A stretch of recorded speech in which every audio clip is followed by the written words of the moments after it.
good be? Hopefully this is what it should be. This is your boy N.O.R.E. What up, it's DJ EFN. And this is Drink Champs. Y'all make some noise! Now, I'm gonna be honest, and I'm gonna tell you straight up and down, this is gonna be the easiest interview we've ever had, we've ever conducted, and we've ever presented, because I watched these people's story for the last 2 days.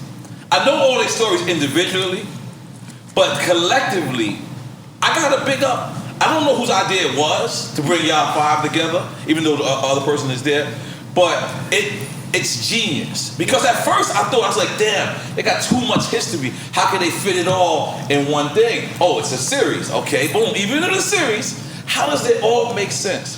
So if you watch 1 and 2, if the people this coming out next week, I believe 3 and 4 will be out by then. It gets so crazy, EFN. Like I'm telling you, and I thought like it was sacred. Like things was sacred. Some things was off the table. Like they were giving it up. Yeah. They're talking about from instance. So these 4 individuals that's here right now, it's very seldomly I get a chance to sit in front of 4 individuals that I solely respect, honor, look up to, and they're legends. They ain't got no dirty jackets, no dirty things on their back, no fuckery around their shit. They legends and they good people and are in front of us, and we're gonna show them super fucking love. Motherfuckers today! But I'm so sorry to start with you, but hit you with a kind of harsh question, because as I'm looking on episode 6, you guys said you didn't see it. Episode 6, it went into the Nipsey Hussle rumors, right? And I had never heard that. I had never heard the Nipsey Hussle conspiracy that Big U had that something to do with it, right? But let me get to a little deeper question. The rumor has it is that Nip came up to this guy and said, "I can't hang with you, or we can't be around because he was a rat," right? Right. Let me ask you a question. It's kind of harsh. Was Nipsey supposed to say that? If you're not in the streets no more, is your opinion on the streets that valid? I'm asking. Yeah, I mean, you gotta understand it was 2 things. Let me ask you this, because what bothers me the most is when people say he got killed by one of his own homeboys. Right. Well, at some point he wasn't his homeboy. Right. Because he's like, nigga, you ain't supposed to be here. Right. If you fire somebody from Drink Champs, and the nigga pull back up to Drink Champs while y'all filming, you're gonna be like, nigga, wasn't that a disgruntled employee? Right. That means he wasn't the homeboy. Right. Like, so they need to dead that part. Right. Like, he wasn't the homie. Right. And then secondly, Nip shouldn't have addressed that, because Nip knew who he was. Right. Like, the nigga was they guy. Like, he worked for Nip, grew up with Nip, and he really was he was the man. He was their guy. Right. He really was a shooter in the streets. Mm-hmm. And secondly, it ain't no paperwork on the man. Wow. So, I mean, we have yet to find him. I'll tell you something that happened that day. It happened, what day Nipsey got, I think it was a Sunday, Nipsey, or something like that. It was a Saturday. I got approached with that same situation that Saturday. Dude came up to me in a restaurant. I was trapped. And he felt it, he said, "I'm gonna let you know right now, people saying I'm a rat." And I was like, oh shit, like I didn't want to have this conversation. And like, he just said it straight out. And I was like, oh shit, he addressed me, so I didn't have to address him. But I thought to myself, I thought about Nipsey immediately when that happened the next day. I was like, yo, that could have that actual situation could have happened to me. But as a rapper, would I been out of line to even question a real street dude? I mean, Nip, you gotta understand, people want to separate Nip from the streets. Mm-hmm. You don't never really leave the streets. Like Nip, this is where he grew up at, this is where he lived, this is where his business was. Right. So really, dude was in violation. If you knew, rat or not, if you know y'all not rocking, why you pull up in my space? Right. You know what I'm saying? And Nip like, nigga, free my space. I ain't trying to go there with you, but free my space. And Nip's supposed to go there, because that's where he meet the kids. Mm-hmm. That's where he greet the people. Mm-hmm. That's where he still stay grounded. Mm-hmm. You know what I mean? Like, if he don't go there no more, he don't show up. He these other niggas, he leave LA and move somewhere else. He in Hollywood. He just took pictures with some little babies. Wow. That's a great. You understand what I'm saying? He had blessed a little girl and some more kids and was taking pictures with them. That's what he's supposed to do. He giving back. You know what I mean? His presence is gonna touch somebody else. Right. So if a lane come up, if they beefing, whatever the reason is, he don't have to be snitching, don't have to be whatever. Nigga, you just was mad at the world, or you was mad at what the situation is. I'm not gonna stop going to my neighborhood. I live in my neighborhood. Wow. You know what I'm saying? Wow. I live on the hill in my neighborhood. Arlington, not Arlington. Not on Arlington. Okay. I live up to where we always wanted to be. You know what I'm saying? From Arlington, we wanted to get to them houses up there. So I got to them houses up there. You know what I mean? But nah, man, I mean, it's a farce to think that violence ain't gonna follow you wherever it is. Right. You know what I mean? It's gonna follow you wherever it's gonna follow you. And if it's meant for you to happen, it's gonna hit you. Period. That's real. Now, Deb, you got one of my favorite, like Bobby Brown has my favorite cocaine story when he said he fried cocaine. He fried chicken with cocaine. And I just thought that was amazing. Like, who has that much cocaine that they can convince it with flour? I thought Bobby Brown had it. Until I heard your story, Deb. Yo, when I heard your story, I was like, yo, okay, do you know the story? No. Okay. You got the Chico. You got 6 episodes. This is all awesome. And no, which is really crazy because he know more than we know. Even though we was there, we said shit, but we don't know what was omitted. We don't know what was going. And I'm so glad you cleared stuff up because I was really gonna check you when you said this is gonna be an easy crew right here. Like we just was gonna be just that easy. I know everyone's like you really learned us. But so the story is that they had so much heroin in the house. Oh, you talking about the baby powder? Yeah. Oh yeah, that shit was wild. Your mom's asked, I think your brother. No, she asked my father. Your father. She asked my dad. And he said it's baby powder. He told it was baby powder. And you actually thought it was baby powder. Yeah, he said it. But it was heroin. It was heroin. And you put it on. We went up there. Yeah, that's wild. That's up there with Bobby Brown, bro. No, she had so much heroin in the house that they thought it was baby powder. They put it on. So what do you knew that was heroin? How did you know? Because it started burning? I didn't know nothing. She was a kid. I thought it was baby powder. I was a kid. Yeah, I was a kid. I went upstairs. Like after we took the shower, we was talking about, because you know Johnson & Johnson's was everything. You had to get no cheap shit. So we thinking it was. Smell it. What it smell like? And me and my cousin Sharon just kept doing it. But I really was going at it. And putting it on. Yeah. Wow. It absorbed and it was some real. So did you like, you said your skin broke out or something like that? No. I was nodding all over the place. I was throwing up and Yo, this, I don't know. It's only funny because she good. No, she's good. I gotta probably explain that. Well, it wasn't good then because of the stuff. That's how I learned about black chalk, and it's crazy because as a kid I learned about that black chalk shit, about the stuff that they give you, and really? All the things, the stuff that they give you, and I learned that there inside of Queens General Hospital at that time when we went in. And I learned a lot of stuff. And I remember my dad, I could see him when he was there and he was talking to whoever that, you know, it was like some doctors, everybody there was talking. But then I remember when we left, we was going back, I was so drugged up, you know? Oh, wow. And it was crazy because my mother was like, she was so angry because I got the blame for the shit that her husband did. So I asked the junkie, she wants something to eat. What the hell? What the hell you asking the junkie that she wants something to eat? Like, that wasn't my fault. Like, I got blamed for going in there. That's the same thing with methadone. Thinking it's orange juice in your damn refrigerator. You know what I'm saying? My Uncle Lennon used to have that shit in a damn refrigerator. Long time I could. That's why I don't like Sunny Delight. I don't drink Sunny Delight. Because Sunny Delight reminds me, Sunny Delight reminds me of methadone. Thick like, that's how it was back then. Listen. First thing our parents tell us, don't take no pills. Don't take, that was a pill era. It's something that you had to know during that time. And for so long, I was so ashamed of so many things that went on with me, but I was a product of my environment. This is where I came from. You know what I'm saying? Which was really, really crazy because the bottles were sitting in the refrigerator, remember? I don't touch Sunny Delight because it's thick just like that shit. It is thick, and I know we had that before, on a fetal position in the front of the house, not knowing what the hell is going on. You get the shit beat out of you, but what you beat my ass for? What is in there? I didn't know any better because you have to still understand during that time, there was things that were still hidden from you. You could not know things like a child was to be seen but never heard. You couldn't, and you could not discuss whatever went on in your household, stayed in your household. You better not go outside and talk about none of this shit. You couldn't talk about these things. So those were all the things that were so deep, but yet you have all these people from all this time that's being judged by all this thing. Think about, like, when I go into prisons and I talk to people, men and women, you know, I cry with them because I understand what you went through. I thank God for the people that was out there that really looked out for me and taught me differently. Because when you was wanting to be lawyers and doctors, I want to be the biggest dope dealer in the world. God damn it. Like, you couldn't be bigger than me. God damn it. And I was going to do something that no woman ever done.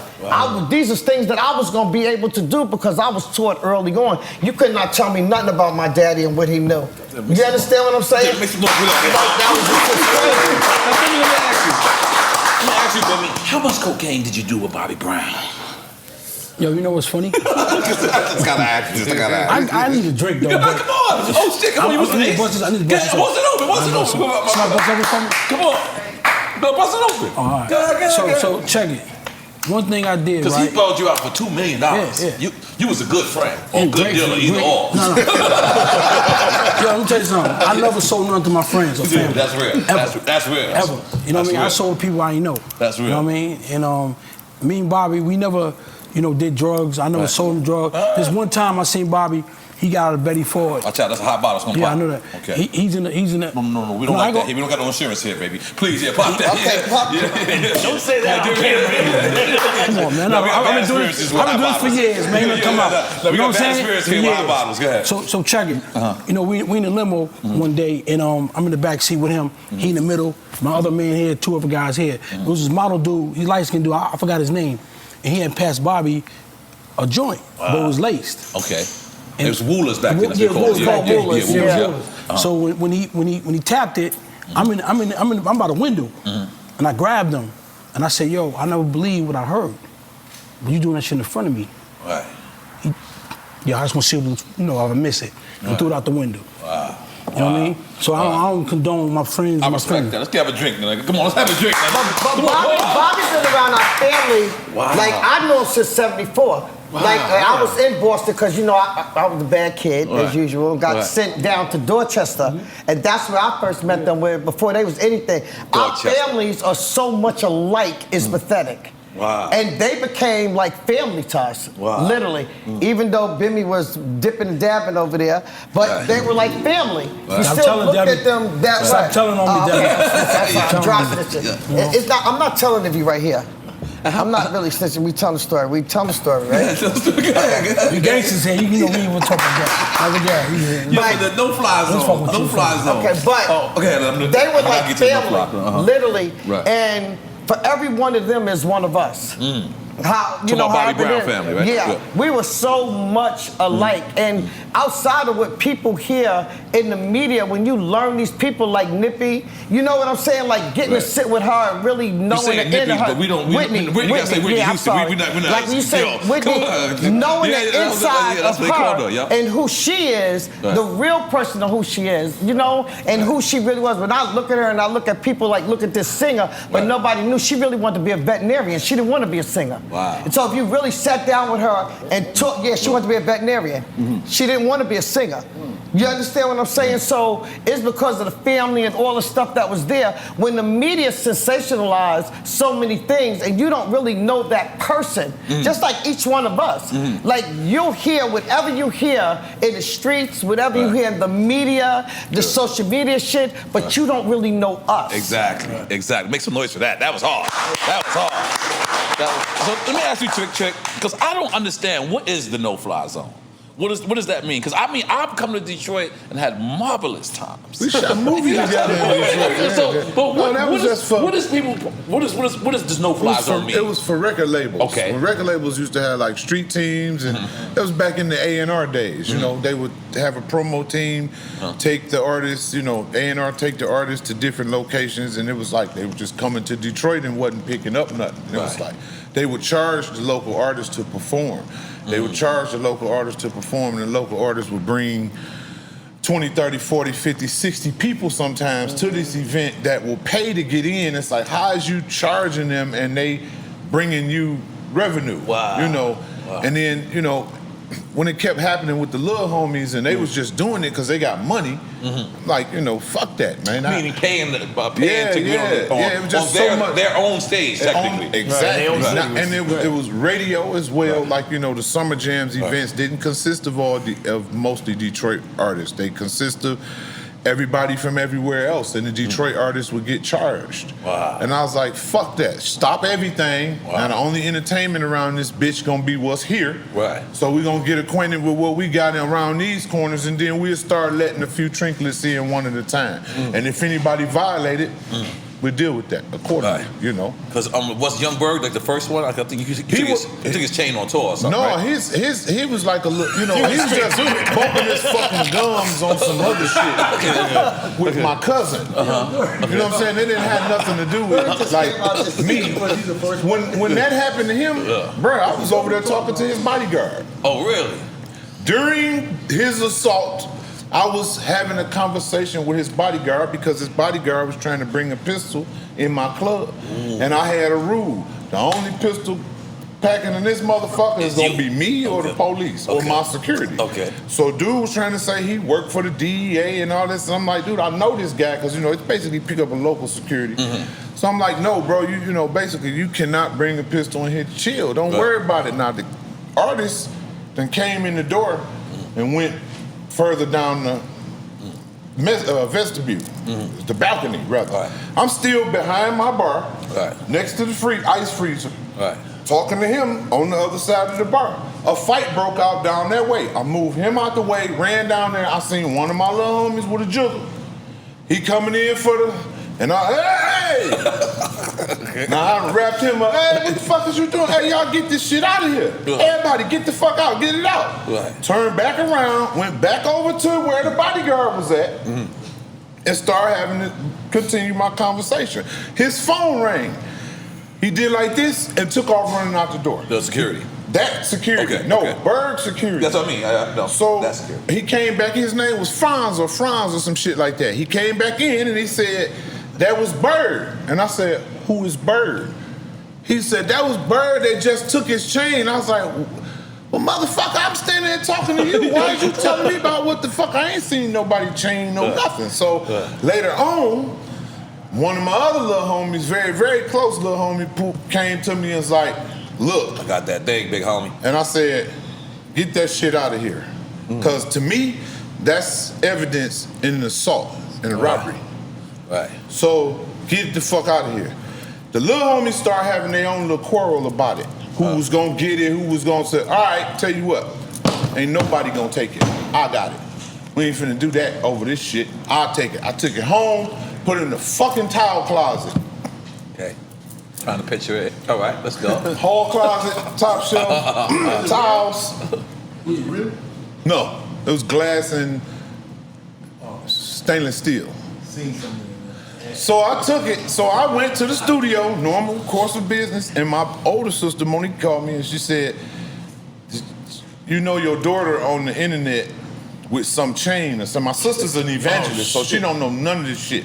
She said, I've been getting calls that your daughter, Lil Moni, is on the internet with some chain or something. And I'm like, I just dropped my head like, no fucking way. Like, so I called, and she sent me the picture. I called my daughter, put her on an immediate 6-month punishment. No, wait, let me back up some champagne. Yeah, man. I'm thinking Dade County Gin. I told you. Hold on, no, you can't mix that, man. You can't mix the extra spade. It's good shit. Oh, you know, it don't mix with this with nothing. It's like caviar, baby. Okay, I can dig it. Let me back up. We get another cup. After I got it after Lil Bro picked it up from the Lil Homies first. Lil Bro took a picture in the diesel. He took a picture with it on, I think that night or the next night. And that picture, boom. I'm like, fuck. That's when I tell him, bro, this evidence. No, not this, bro. He told me somebody hacked in my phone, blah, blah, blah, blah. Okay, then I took it home. Then my sister called me and said my daughter. Then I went home, grabbed the fucking chain. I just said it. His chain was on tour. His chain did more shows than me. Grabbed the fucking chain, brought it to the studio, and called all the little homies and said, everybody, come up here right now and take a picture with this piece of shit. So we're not finna have just my household. We finna get everybody. That's a crazy We got some pictures of it. Oh, we got older white women and everything. Come on. I tell my man Brian bring his mama Teresa, God bless her. She used to take all our pictures. Hey Brian, tell Mama T come on up here, dog, take a picture of this goddamn thing. They bought the mama and the auntie. So you know you got two old white ladies with it on. You got the other guys and they take, listen, you take a picture over there. You take it over there. You take it outside. You get in your car and take a picture with it. You get in the back of your car and take a picture with it. You gonna make this motherfucker. And then we took the bitch on tour. We took the motherfucker on tour because it became a piece of the show novelty during this song I got called You Can Get Fucked Up. Where Diesel walk off the stage and me and my DJ, baby bro DJ Thriller, have a little conversation right quick, and then it's like, cause you can get fucked up. And when the beat and Diesel come out there with the bitch on, and the audience erupted every time. I remember Ice Cube was like, hey man, I don't know if y'all should be out here with Jay. Now, big up the young bird though. I know he's gonna be mad at me. Yeah, we'll pick him up though. Big you, how many chains have you got returned? Oh shit! You in the hundreds? It's like lost prevention in this motherfucker. Yeah, it's like you lost and found in Los Angeles. Like you know how people all over, not just Los Angeles, all over shit. How many you think you in the hundreds? I done help motherfuckers get shit back all the way in Canada. Damn. Yeah, we got a little squad out there in Canada. Really? You know, I mean, it's almost everywhere. Wow. It's almost how like. How many you think chains you got back, or like jewelry, or some shit? Bro, I be getting shit back and don't even know I get it back. Niggas just lie and say I called. Wow. You know what I mean? Like I know a motherfucker that did a robbery out of somebody's house for $500. All right. And the little niggas then gave the money back to them because they used my name. And then I called and find out, wait a minute. The little niggas like, man, we gave the money back. So you gave what money back?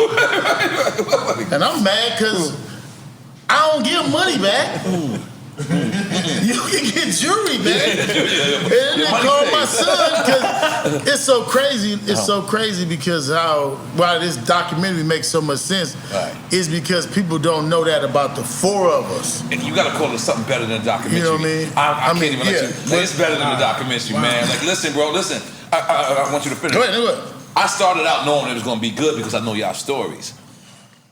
And I love, like I said, whoever's at FX, I don't know what kind of connect y'all got there, but the way they lined it up. We had a hell of a team. Listen, we had a hell of a team. The two episodes they do is just to grab you in. Yeah. And then once you in, it's that episode 3 where Haitian Jack starts talking about Pop, and you can tell he ain't forgive him.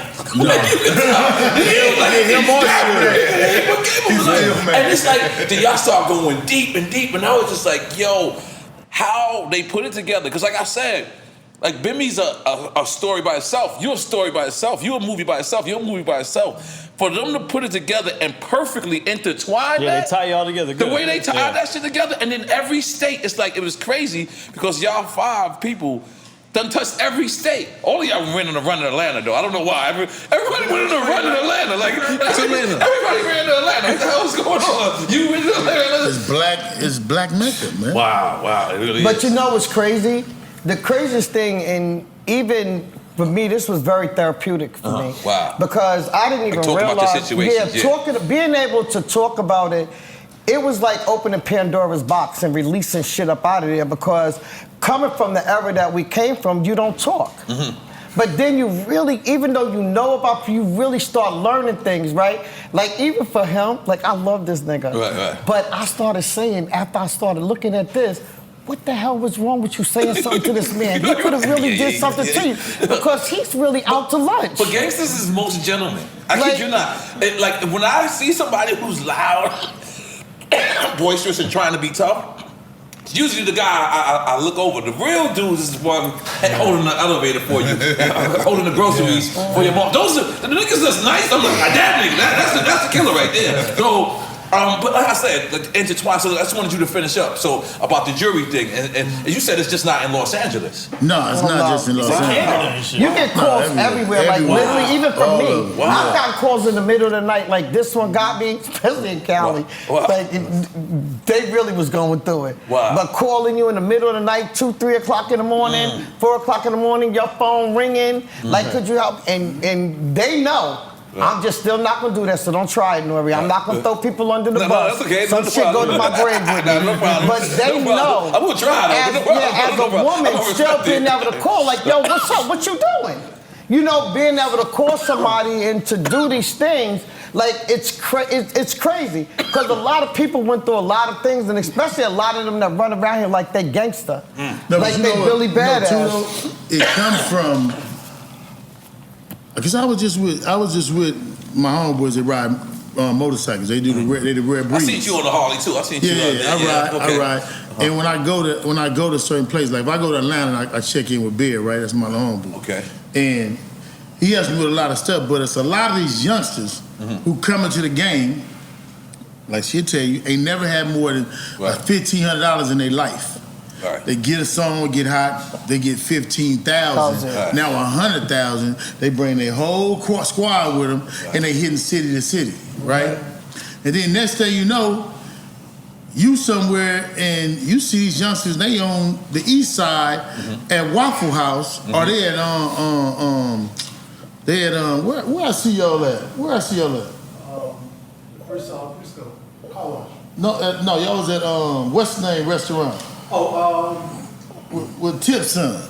He got Tip's son. Okay. And they on the east at Roscoe's. They on the east side of Roscoe's. I walk in Roscoe's on some different business because some other shit didn't happen, and I come in there to take care of some other business with some it ain't no nice business. Right.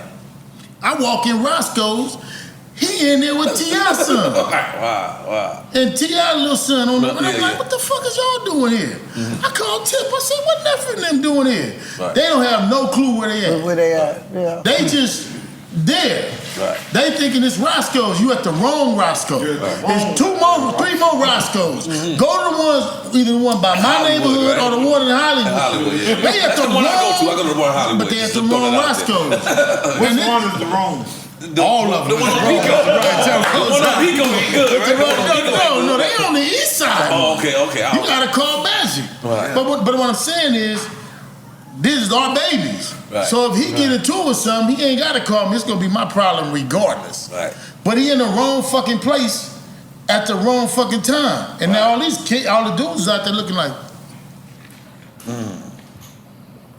I had to tell Nephew. I said, man, I called his daddy. I said, man, tell this nigga don't be just running around here all like this. You know what I mean? Right. Which he good. It's his city. Right. But they end up in the wrong places. They get a bag, they get a little bit, they moving. Right. And I had to call, and I call his daddy. So this happens every single day in LA. Right. In LA, right. And it happens more than you even hear about it. Right. So when you say it's an appropriate question, how many you get back? Right. Bro, I get them back and they don't even know about it. Wow. And then you know what happens? After they get another crew, they meet some dudes from out there, from the town, they side up, and now they forget they know your name. Wow. And tell them niggas that they fucking with, rob the shit out of them, fall out, they end up dead somewhere, and you know what I mean? Right. So now, you remember? Yeah. I was the nigga helped you in the beginning? Right. And Or if somebody try to use you because they know something somebody did to you, they be like, yo, guess where I'm at? Yo, guess who's in here with me right now?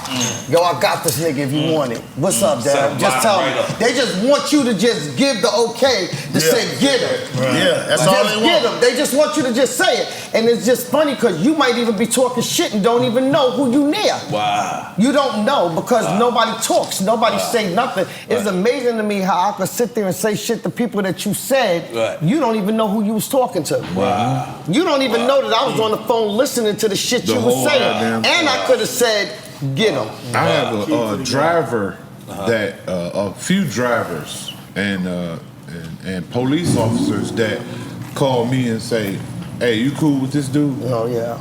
Because he just made it and we picking him up. Oh, niggas know Detroit. You talking about Detroit? You literally run Detroit. The whole I feel like you still get people that come in there and like just but that's fine. I ain't worried about you. The point is, you there and you haven't thought to try to find me, and somebody is on your ass already. But every time I hung out with you, you a cool nigga. Why niggas wouldn't hit you up though? I don't understand that. They don't want to have fun. Shit. But let me ask you, baby. Because we're gonna settle a lifelong question right now. I'm fun. A Drake Chats question. One of my home. He's talking about him. Oh, good. Come on, I need everybody. The phrase, GOAT. Yes. That was Bimmy. Yes. Oh, wow. G-O-A-T. Yes. When LL first presented that, you was the guy. Yes. Gosh damn. Make some noise. I heard you say it. Yeah, take a drink of that. Salud. So I've heard you say it. I've heard it been thrown around. But seeing you say it on that Fox screen, on that FX screen, I had to think. I said, wait a minute. I need to ask this. So LL comes to you. No, he didn't come to me. We just come from Cali. Okay. We was on a plane. Okay. I'm in. Y'all was going back to Cali? Back to New York. I'm in 2A and 2B. He in FE or something like that. His seat here, my seat here. Clearly y'all in first class. Yeah, first class. Yes, of course. So we trying to figure out a name for the album. So we going back and forth with names. So then he said, his last name I remember, he said General Ukwembe. I don't know who the hell that is, but he said that. He wasn't calling that? Yeah. So he said that. Thank you, he ain't so call that. Yeah. everybody know I play ball. I'm a ball player. Right. So one of my idols is Earl, the GOAT, Manigault. So then I said, the GOAT. But that was what he was using the GOAT as Earl the GOAT? No, he said, I heard him say Muhammad Ali the greatest of all time. But one thing he did say, he abbreviated and said greatest of all time. He did say that. You know what I mean? But when I Earl. No. Oh. LL said that. Okay. LL said, when I said the GOAT, I said, yo, you the GOAT. You know what I'm saying? I thought Earl a minute ago. And then he broke down the letters. He broke down the letters. You know, he's a rapper, so he broke down the letters. He did rapper shit. Yeah, rapper shit. Yeah. So when we came with the GOAT, and then when I came in the building, you know how it goes. You come to tell the presidents like, yo, this is the name of the album. So then, your boy Jay-Z got niggas like, the GOAT. That was the discrepancy? What was the discrepancy? No, because he called himself the GOAT. Oh, yeah. So a lot of rappers was mad. Yeah. And me and him talked about it. I'm like, fuck them niggas, man. Right. You know what I mean? Like, you the GOAT, bro. You the GOAT. Right. Now, another thing you said in the thing. Hold on, I'm gonna cut you off. Okay. I want to tell people how me and you met. Shit, man, I ain't gonna lie. We old niggas, man. I don't know. Shit, nigga, I was a young nigga. I don't forget shit. Okay, yeah, tell me. I'm gonna tell you how we met. Okay, bet. My little man E in a wheelchair. Okay. He moved in your side. Okay. Yeah. He had a problem. Okay. And I brought 2 guys over there. Okay. They came over there. And now you was I know. And I said, and E said, and you came, me and you had a staring match. Okay. We just looked at each other like on some shit. Like, Okay. But my nigga, we ready, you ready. But you was by yourself. You walked up by yourself. Okay. And you was right. And I was like, my man E was like, yo, no, he good. And he told you, no, he good. And we squashed it. Yeah. Right there. I remember that day. Yes, I remember that. But here's something. So let's find out you got some gangster. No. That nigga's bugged out. That nigga's bugged out. But let me just tell you something. This was something that touched me. Pause. Was when, because I didn't know how much you deserved to be in Def Jam. Like, I thought you just the gangster just being hired, right? But when you said how deep you was in the game, where Tina Davis actually, you said you actually named her name. You gotta say that. It's next week. You actually named her name. You said Tina Davis, and then you said you went in her office, and to your face, you said, "Yeah, I don't want you to have these artists like how you had these other artists." Yeah. Was that the first time you That's industry shit. No. It's industry 101. You know what's crazy?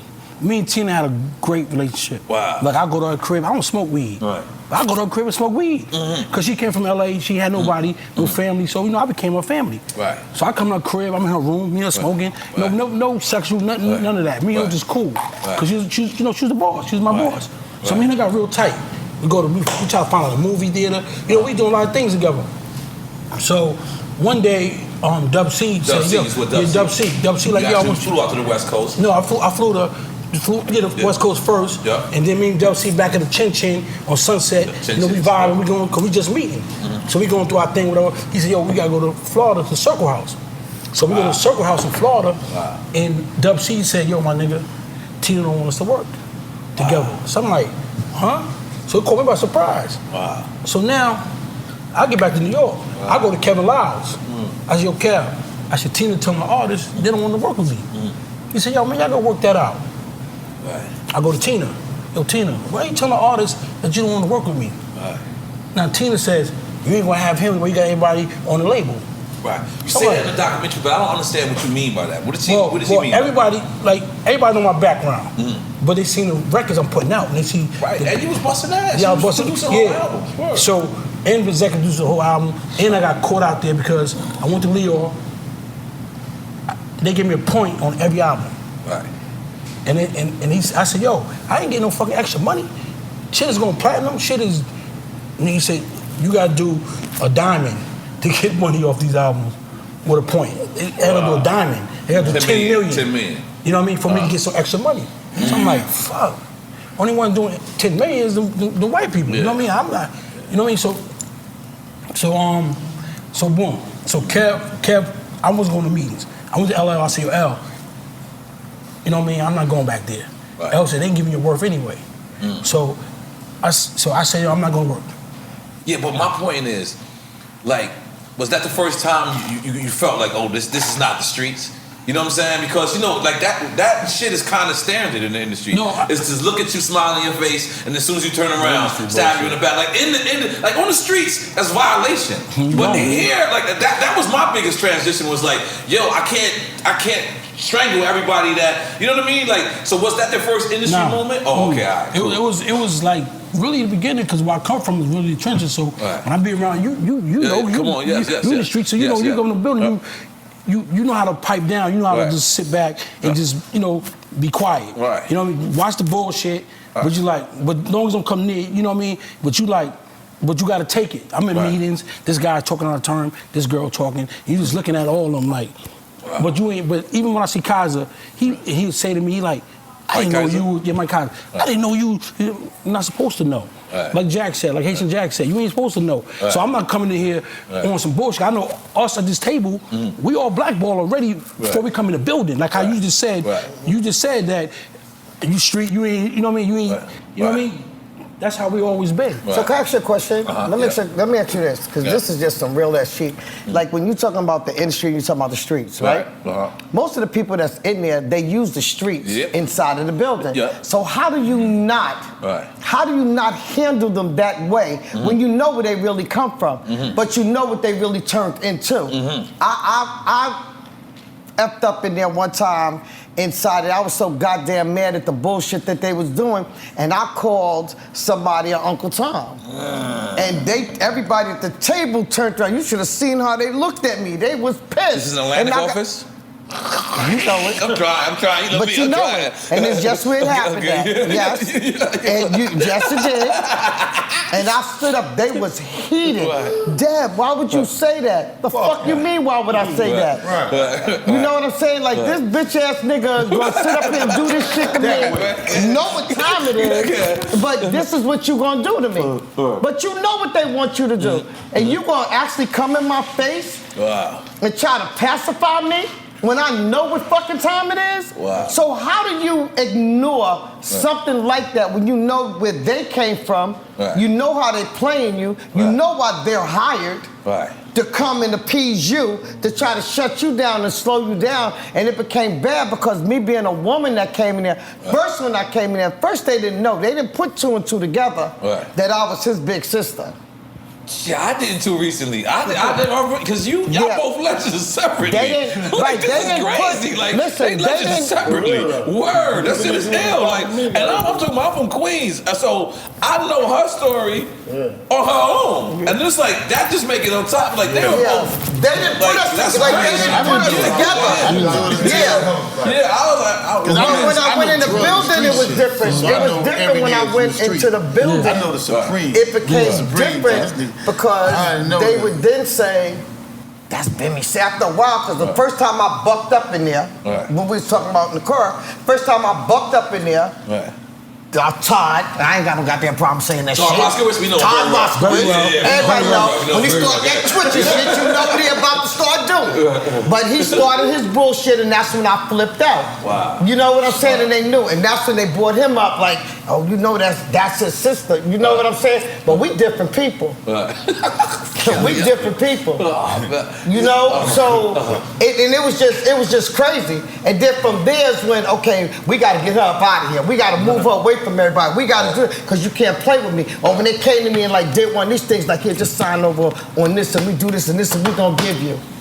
Is it harder because like at one point you had like the three artists you discovered? This is three of the biggest artists. You had Gucci, Nicki, and French, right? Is it harder because you're a woman?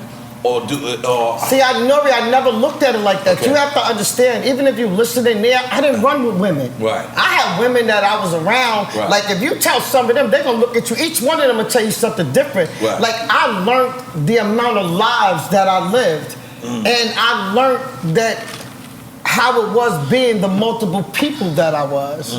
It's really, really crazy. I hung out with men. I did a lot of shit. Right. I was right behind him and shit, and he didn't even know stuff that was going on with some of them niggas and the stuff that them niggas was coming to me to do. She told Prince one day, Preem nephew, kill my brother. Coming back for you. Nigga, it's on. Wait, what? It's on. You kill my brother, you know what time it is. I heard it's different. Go kill my brother. When I tell you I love Prince, that's my nigga. Yeah. But you talk about killing my brother, my nigga is on. I've heard that through the streets, like, you know what I mean, that what she did. He didn't even know that I did that when I went to step to him when he was coming for him.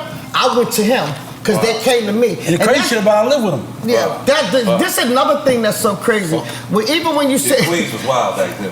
Crazy point. Bless your heart. Bless your heart. But this is another thing that's like so ill that when you doing all of this stuff, like even in this music industry, like you talking about LA, you talking about Detroit, you talking about Atlanta, you talking about New York, you talking about going into the States.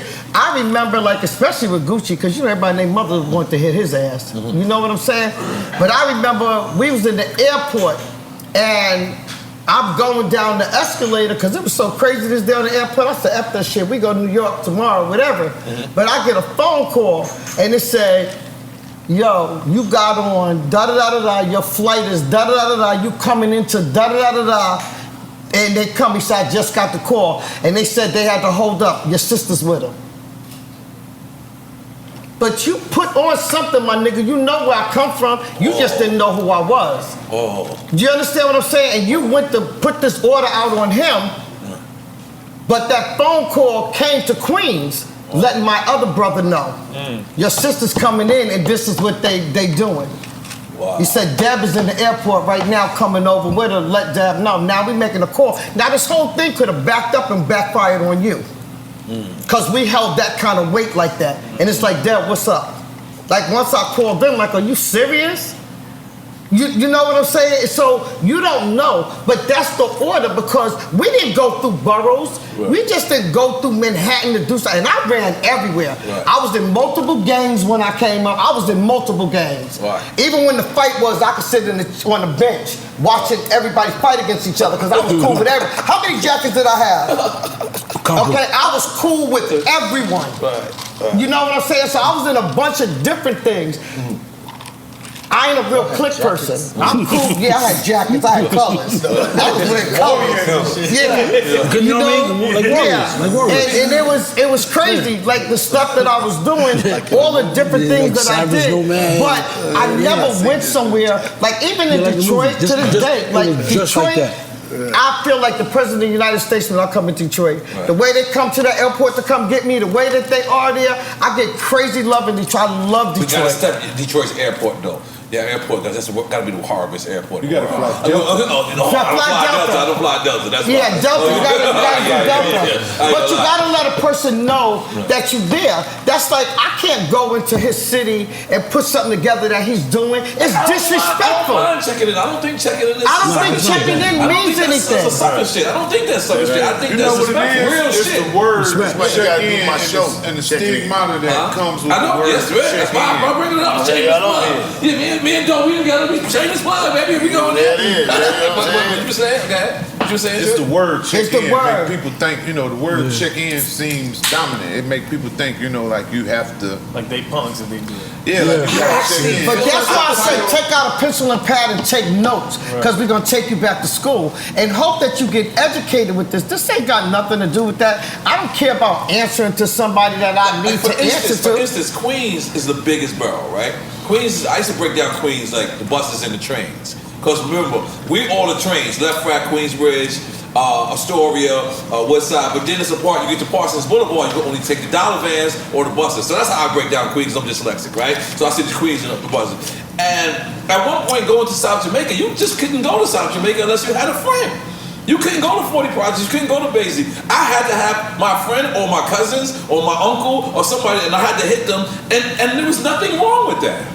But it was everything that was going on over there. It was organized, and then and being organized, it was also protected. Right. You understand what I'm saying? We was on all sides because we was on the north side and the south side. We came from both sides. Wow. You understand what I'm saying? Yeah, family in Corona too, right? But Corona was really me. Wow. Wow. Corona was me. Oh wow, okay, Like a lot of stuff that I did in Corona. That's cool, okay. Never sound. Yeah, it's like I did a lot of stuff in Corona. But it's like literally we could go everywhere. And then we had a sister that was international.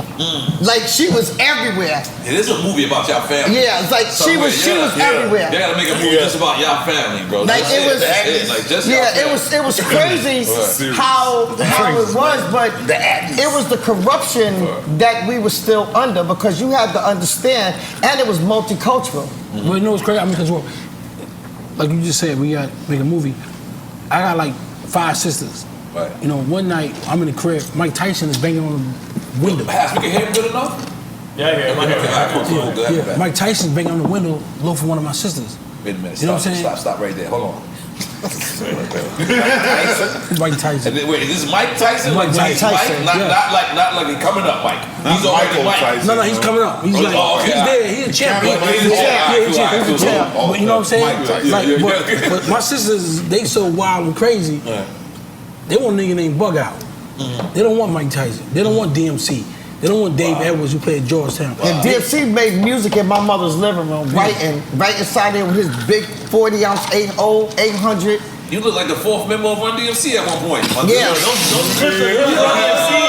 That's legendary. That is legendary stuff. Is that it? Yeah, that's crazy. Yo, you know what's crazy? Leo Cohen, he tried to kick me and Hurricane off the tour. He tried to kick you off the tour? Yeah, because we was fighting every day. Every city we went to. Me and Hurricane. DJ Hurricane. Yeah. Every city we went to, we fought. We just, one time, this dude do like 1,000. Leo was the road manager there. Yeah. He's the road manager. And he was carrying suitcases and looking at him today. Tell us some stories on here. So this dude, he threw like 1,000 chains at Run performing. Like this dude chains on the stage at Run. Chains? No, chains, like quarters, dimes, nickels. Chains. Yeah. That's disrespectful. Disrespectful. Yeah. So me and Kane, I got the right side, Kane got the left side. So Run look at it, through the mic like, I see him. And we like, we got him, right? So he in the audience. So now the dude throws some more chains. Me and Hurricanes run across the stage. Dive in the audience, gets him, we do what we gotta do. Now we dragging him out. Right? So now I got his legs, Hurricane got his top. He's out. We knocked him out and everything. So we dragging him out. So Mookie and Garfield. I got them Garfield. So Mookie and Garfield, they said, yo, let him go, Bimmy, let him go. Right? So now they were LL. They ain't with us. We were running MC. LL Cool J was on the tour too. So I said, yo. This tour is, by the way. How crazy it was crazy. He's saying it like it's light shit. You know, they just with LL. Like, come on, nigga, what the fuck? You want to run you see LL? Go ahead, I'm sorry. Your life is dope. All right, man, go ahead. Your life is dope. So I told Kane, I said, yo, drop his legs. I'm gonna, you know, he didn't drop his legs. I dropped the nigga on his head. Wow. Niggas, boom. So now, 4 days later, I ain't gonna get into that. Yeah. All right, yeah. Let's stay focused now. Yeah, stay focused. Yeah, let's stay focused. Yeah, man. All right, so drinking this shit. No, hold on. Who you saying for people to take notes? Who's supposed to check in? No, it teaches you. Listen, one of the things that happens as this go on, as the years go on, the history changes because they change the history. Okay. Put it like this. Put it like this. I checked in with you. Coming here. I would call you every time I came here. You had the weed and the ecstasy. Let's see, I'm calling this nigga. I'm calling this nigga. That's check in. That's just the title. Look at the check-in goddess. Yeah, but you getting stuck on check-in. It's a respect thing that you respect. It's really respect. It's not about I want to be with somebody that fucking from there. Yeah. Right, knows the lay of the land. I know what he's saying, I understand. Yeah, see, I'm saying it where it's relatable because the thing about it is, if I don't know nobody there, you know what I did? This place is, and I love to say this place is in Dusseldorf, Germany. You love that place. I love Dusseldorf, Germany. It's in Dusseldorf. They be like, oh, no, they've never met, they've never been to the office. They don't know what the hell they're saying, but you gotta make your crew so when you comfortable, you can live the same way everywhere you go. Thank you. Everywhere you go. Waka don't go to no state. No matter what state we go to, what country, he needs the hood. Right. He wants to go straight to the hood. Every time I go somewhere, I need to go straight there. I need to see what's going on in your city. I need to know who is who and what's happening there. You have to understand that even for me as the woman and what they were so upset about, nigga, what y'all didn't understand, the streets had me. I was good to them, and they stayed good to me. I didn't act like I didn't know them because I remember where I came from. I'll never forget where I come from because I could always go back there. Everything that goes up comes down, and everything and everybody has an expiration date. You understand what I'm saying? So I want to be able to go wherever I can go and be that same person. If you see me in a Dollar Tree, don't ask me what the hell I'm doing in there. What the hell you doing in there? You understand what I'm saying? I'm doing what you doing. Don't ask me that. You see me at Walmart, speak to me. Don't stare at me like I'm some kind of freak. And you got me looking at me saying, damn, what happened? You know what I'm saying? There's something wrong with my wig crooked and something happening. Like, what's going on? Because they're staring at you like you're crazy. Or, I ain't think you would be up in here. Well, what job you got thinking? Well, here's a question for all of y'all. Here's a question, and I'm ready for a shot after that. Here's a question for all of y'all. Do y'all realize that y'all are celebrities too? Like, that's it's not a celebration time now. A celebrity is about celebration to me. What do you celebrate? I'm not ready to celebrate yet. I gotta disagree with you. I don't know what that means. What does that mean? What I mean is there's people who want to be you. Once there's a person that wants to be you, you're a celebrity. Like when there's there's girls somewhere that's gonna say, nah, I'm gonna do a real shot. Give me fucking ace, I'm gonna do a real shot. Give me some You cannot disrespect that goddamn drink on camera when you just told him don't mix the damn drink and now you just dump it just there and then you just let me tell you some funny shit you just said. You just said check the drink. No. I was gonna take it as a shot, but you can't take it as a shot. You just shot that right there. Drink that. Drink that right there. Drink that shit right there. No, drink that. No, don't work that way. Drink that. Drink it down. Drink the whole thing. Drink the whole thing. No, but guess what you said? No, you said you cannot disrespect this drink. You're misunderstanding. By mixing. He took it as he poured the champagne. But what did you mix in there? No, that's the same champagne. I poured mixed champagne. But it doesn't. Don't do that. Stay focused. Stay focused. Stay with me. Hold on. Stay with me and stay focused. Dominican shot from my Do you like that shit? Hold on. You like that shit? No, we don't do that shit. No, we don't do that. You gonna take a shot though? No, we don't do that. Are you gonna take a shot? I got a shot. All right, that's not a shot, but I'm gonna let you get away with it. You don't know what this is. I know what it is. I put you poured it. It's cranberry juice. I'm telling you. All right, come on. You didn't pour it. You taking a shot? You taking a shot? You. Hey, you. Hold on. Just so y'all know, hold on, because I give a speech to this so y'all know. Our show is about giving people their flowers when they're alive. Okay. So many people, they get in this game 10 years or more, and they say that they washed up, and they say that they over. We want to push the narrative against that. When we got 10 years or more in this game, we want to say you seasoned. That's right. You understand what I'm saying? You well groomed. And we want to salute y'all, all four of y'all. I'm a fan of all y'all individually. Like I said, I can't believe. And Haitian Jack. And Haitian Jack, goddamn it. So salute, this is to y'all, goddamn it. But N.O.R.E, guess what? I still love you, but I need you to understand something, because I can't let shit go just like that. Okay, let's go. Okay? I'm in, let's go. Because you said how easy we was. We not that easy. See, that's the good thing about it. I'm still a mother hen, and I'm still going to make sure I'm going to take care of my guys straight. And if they hear everything, you came for him. I love it. You came for him. That's my man. That's my man. But you came for him. When? And you checked him about when he wanted to mix his drink. No, you misunderstood. This is what happened. I misunderstood? Yeah, this is what happened. He poured the shit in there. I told him to pour me a shot, but what I was going to do was take shots at Ace of Spades. which is not really a shot. We had Ace of Spades already. Yeah, so you want some Ace of Spades? So, no, we wasn't there. Come on. You was doing something else, right? All right. Okay. I had this ready. I got you. Where's your I got drink you. at? Here you go. Y'all got Haitian Jack on the phone. Haitian Jack! God damn it. Y'all better make sure you get it. Jack! Hey, what's up, man? Jack, remember I told you, don't go on punishment. Be nice. Be nice. Damn, I love you, man. I love you more. Be nice. I gotta give this warning ahead of time. Hey, Big U, what's up, baby? He's so What's up with it, guys? Don't put them two together. Hey, we gonna take over the world when you come back. I'm good, my nigga. What's good with you? What's going on, Jack? How you, man? Salute. I said salute. Yeah, he can't hear me. He can. Let me get somewhere where it's quiet. Hold on. Oh, all right. Yeah, I'm coming. Hold on. Yeah, go ahead, homie. Nah, I just was saying what's up, that's all. It's too noisy where I'm at. Okay, you look like you're having the time of your life in Dominican Republic, goddammit. That shit look gorgeous. And we got the mama Juana here. Where I put it? Oh, this is from Dominican Republic, right? N.O.R.E. Guess what else too? One more thing. Okay, let's go. When you said you want to give everybody their flowers while they're here, right? Yes. I ain't trying to be funny, but you did not pour this drink for me. No, I know. I'm just You playing did. around. I just, who? Okay, you did, but it's on camera because somebody, if y'all switch it up, Yeah. somebody could think you poured my drink and you did. Oh, So yeah. now you just took a shot from me. My drink is pretty, so I want to give it to him. Yo, you there? I got to correct you. Stop it. It's all good. We not letting anybody take our shots no more. They not taking them. I got you. I got you. Yo, what's going on, Jack? It's N.O.R.E, man. I just watched y'all show. Alright, what's up? What's up, baby? What's up? I just watched y'all show, man. Let me ask you real quick, because you know you're the only one that's not here. But what made you want to do the show, period?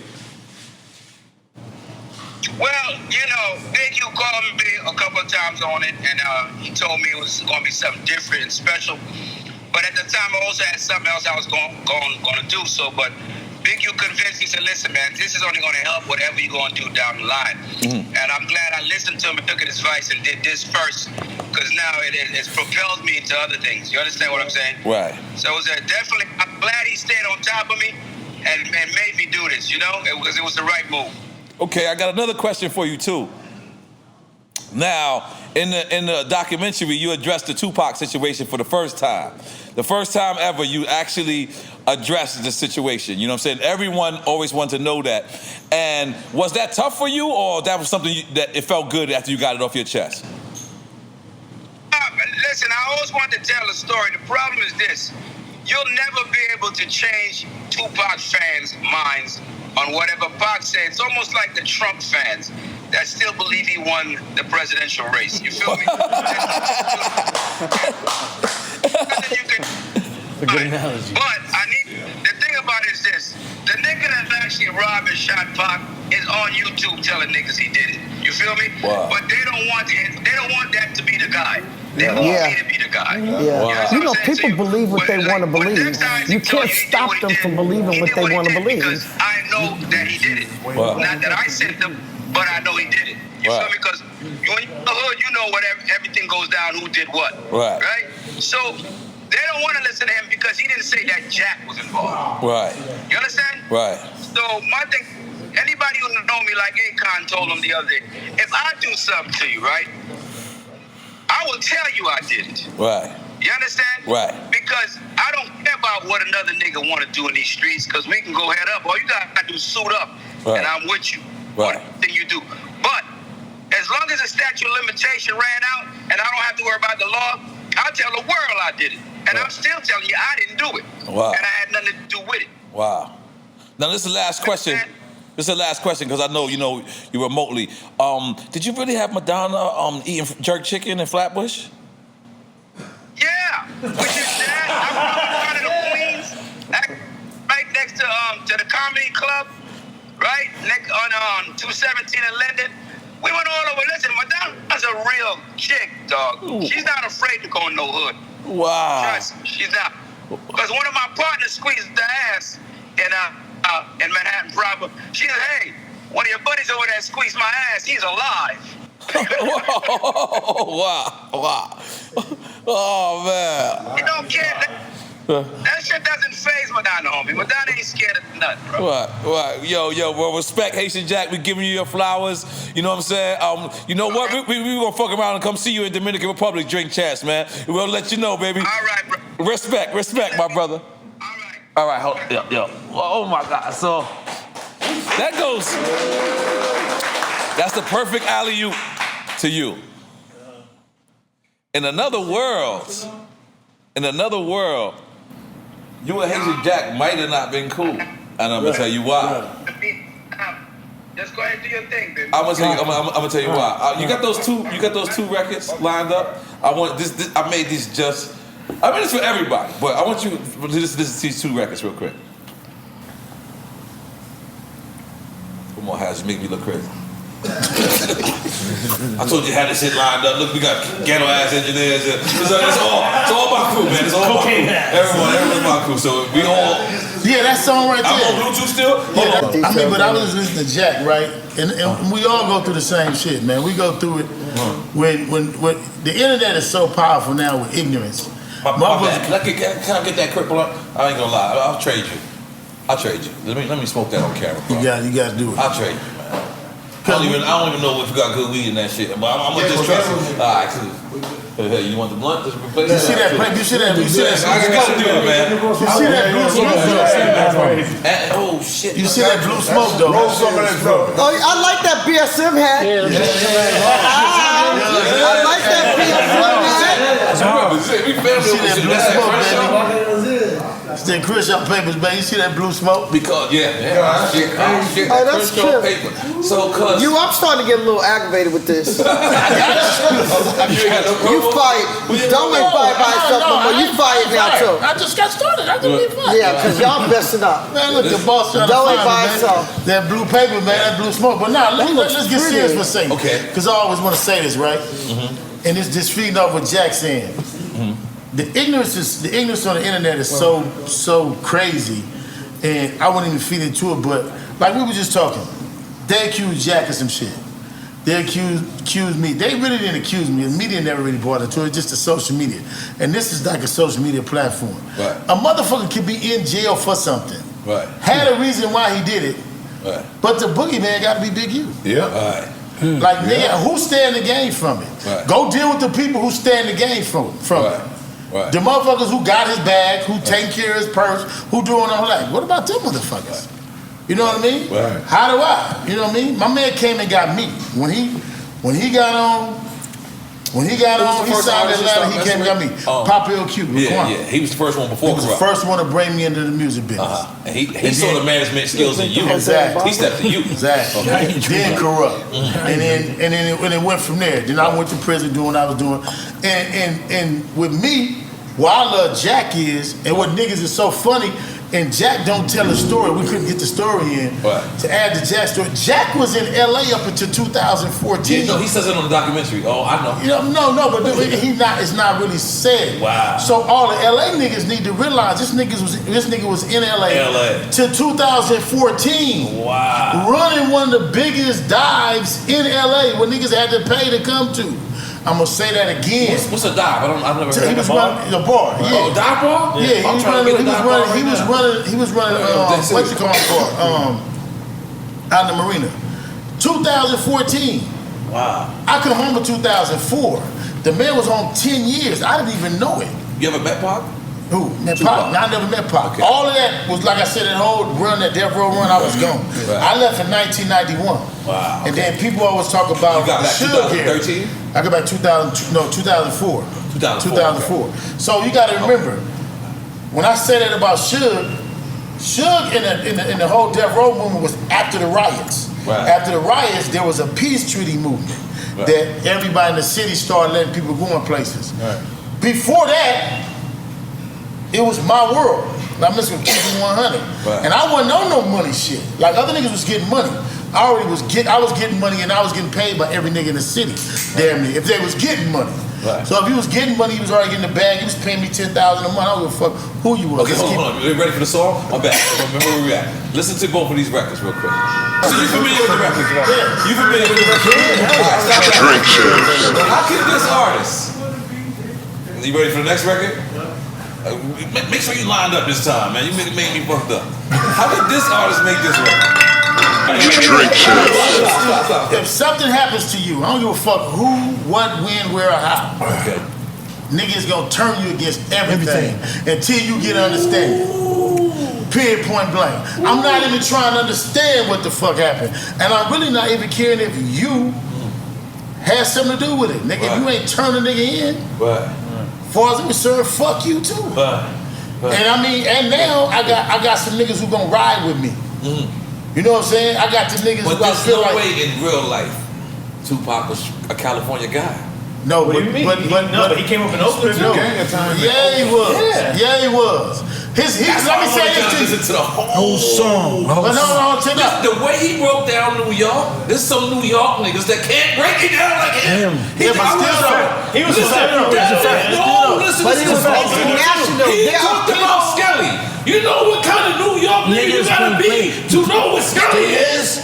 You've been to New York for 20 years. I know you don't know what Skelly is. I know you don't. Yeah, but this is the difference though. This is not some real. Hold on. Watch this. I'm sorry. It's niggas that's in LA can tell me about LA and I don't know LA. There's niggas in LA right now. There's niggas in LA can tell me about restaurants and they say, nigga, come meet me at this studio, meet me at this place, and I'm like, where the fuck is that? You saved it, man. I'm like, it's real talk. But then that don't mean they know LA nigga though. It's niggas in LA right now that's claiming the fame off of other niggas shit. But then there's real niggas in LA who really should be getting that and they don't get it. Bring me back to this show right here. Bring me back to this show. These people right here. I could have put a whole lot of people on this show. But I don't want the nigga who's filthy rich. It don't fit the storyline. I need the nigga who lost something. I need the motherfucker who like her. I need Cuz. I need Trick. I need the nigga. I want to tell the story. Your idea to put it together? Yeah. That's where it came from. I need to tell the story. Why didn't you say that earlier? I'm over here. That's my show. But N.O.R.E, you know what you gotta understand? Look at this too, okay? This is the first time in history you have the East Coast, the West Coast, the Midwest, the South. You have all these places on one. Yeah, because you the South too. But you have to look at this. We're all the same people. Right. All these same things that we had common denominators. That's why I said take out a pencil and pad and take notes. Because even when my son, when Wu was looking at this and he broke this thing down to me, like my kids are my sons, even though they knew I did things, but they didn't know what I did. I had to prepare them for a lot of things also, because they didn't know what the hell I did. You know what I'm saying? They just knew that there was some things going on. You know what I'm saying? Their mother was rugged or whatever, but they just didn't know because a child was to be seen and not heard. But all of us are the same. All of us are the same. Let me bring this to you. When I come home, right now, remember, I get out of prison 2004. I just did 3 years and 9 months in the California shoot. Right, that's the whole other hole. Yeah, the whole other. I don't got nothing hip hop. I don't know hip hop. I don't know no nigga. What, you in the hole because of who you are, or because now you did shit? I demoed on somebody on the yard. See the whole documentary say he seen you in jail and you was just sitting there just beating a nigga up at the same time. It was shit like that. But no, let me say. Like he was just talking to a nigga, just like the trick. He was like that. Yeah. I'll see you later, man. Like, that's how to describe it. That's what documentary. So when I come home, 2004, it's a whole world. Now this shit moving like this. I don't have no clue who nobody is. I don't even know who dislike who. I don't even know like what's on. Poon and Breon fly me to New York. And it's my first time in New York in I don't know how many years. Breon Prescott? Breon Prescott fly me to New York. Come out there. I'm out there with Tim. I don't know who like who don't know who. I don't know who don't like nobody. I'm just moving. So that's how I'm meeting motherfuckers. But then I'm seeing all the different beefs that's going on. In New York? No, it's niggas that's from, somebody was Ludacris was hot at that time, T.I. was on his way out. Hip-hop beefs. And I'm looking at all these niggas and I'm saying all these niggas got these all securities. Like, and I was just tripping off like, this nigga's an ex-basketball player. What does he really got to do? And this nigga's, and I'm looking at all this shit, and I'm saying to myself, like, I'm fresh out of prison. I'm ready. And I'm saying to myself, like, where the hip hop, where the thugs at? Where the real street niggas at? They didn't have none. So then I'm moving along, and now I'm looking for the real niggas in hip hop. I see a lot of niggas that could be gay, a lot of niggas that could be whatever, you know. And but I don't find that. Sugar's gone. That's my phone. Sugar's gone. Doing 4 years. He still had. He come on 5 months after I come on. But when I was home, it was a whole lot of weird shit. So I was kind of like standoffish in this shit. So I fucked with my dog for a while, with Suge. And here go here. I see y'all playing ping pong. We did. I fucked with him for like 3 years. Then I went and got I'm Nick. gonna just throw it out there, bust your ass in ping pong. Just throw it out there. So your we game. playing the day after this? I did. I see the game. Just wanna throw it out there. So bust a big. No, we playing after this? We're gonna after this. So like, watch this. So now here go y'all. Y'all still had the beef from the west to the east. Because even when I was finna come out here with Corrupt to New York with Corrupt in Miami, it was still niggas who was tripping off of Corrupt them for what was that shit, kicking the buildings over New York. When he never even meant to diss y'all. I know. He said you knew that. Yeah, he said no. I didn't know that till after. We know that's my best friend. I know that. That's how I know you. But back then, y'all thought it was a beef. We thought it was a same way Pac was. So y'all niggas, now I'm taking you back to the Pac in the song. I like this. I'm finna make you Pac now. I'm make you Pac now. I'm gonna take a shot, nigga. I'm losing up. You take a shot, nigga.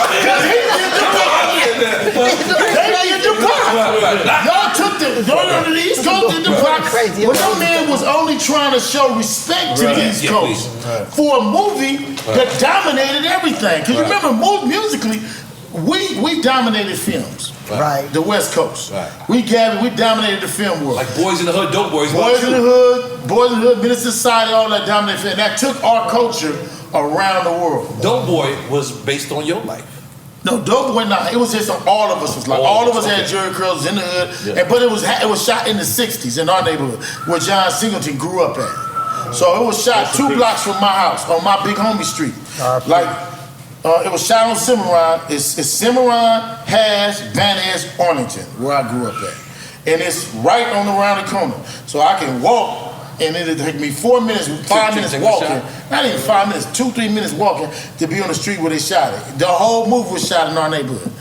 And the crazy thing, when they shot the motherfucker, we didn't have no idea it was gonna be come next. He like asking us, do we want to be in the movie? Man, we have so much money, they would buy that movie. What are you talking about? But let me finish though. I'm listening. So you compared that to Pac. But y'all live Pac life. Y'all tripped on some niggas who was trying to show y'all respect. Don't laugh. Okay, which one? We go behind this. Alright. I was the guy who did LA. Yes, you were. Yes, you were. You take a shot. Drink to that. Yes, sir. You thought I didn't want to load it, huh? Here's the real story. As I smoked my Crenshaw papers. Yeah, dude. The real story is we didn't know they was dissing. We didn't know, but we wanted to respond because so it wasn't for the video because the video. What happened was they came out there and Big. This is true. Niggas wasn't responding. He was the first one to respond. Niggas wasn't stepping up. But listen, let's just be clear. There was no reason to step up. He stepped up. No, but this was after. It was after Big. What a lot of people don't know, Big called the radio. This is when Big said they can't be filming that here, and he called the radio. And we don't know what happened. Now hold on, let me stop you right there again. I'm taking over the show. Okay, that's good. The camera gonna be. This is how it's gonna be on the check-in. On the check-in, that's right. So now, who called what? Biggie did call the radio. Like, we had that. So if the West Coast was to feel a certain kind of way, would they be right? Yeah. Okay. Set the stage now. Yeah, but the thing was, And this is going to Corrupt was hurt, bro. No, chill. But all right, let's I'm just gonna let you know. Yeah. Corrupt was hurt because Corrupt took so much beef because he lost all of the East Coast. You gotta remember, y'all destroyed Corrupt more than you destroyed anybody else. Let me just tell you something. I brought Corrupt back. You let me tried tell you to, something. but it's still. Nah. Let Corrupt tell you the real story. Let me tell you something. After we squashed it, we squashed it. Once we squashed it, that's it. Me and you was family.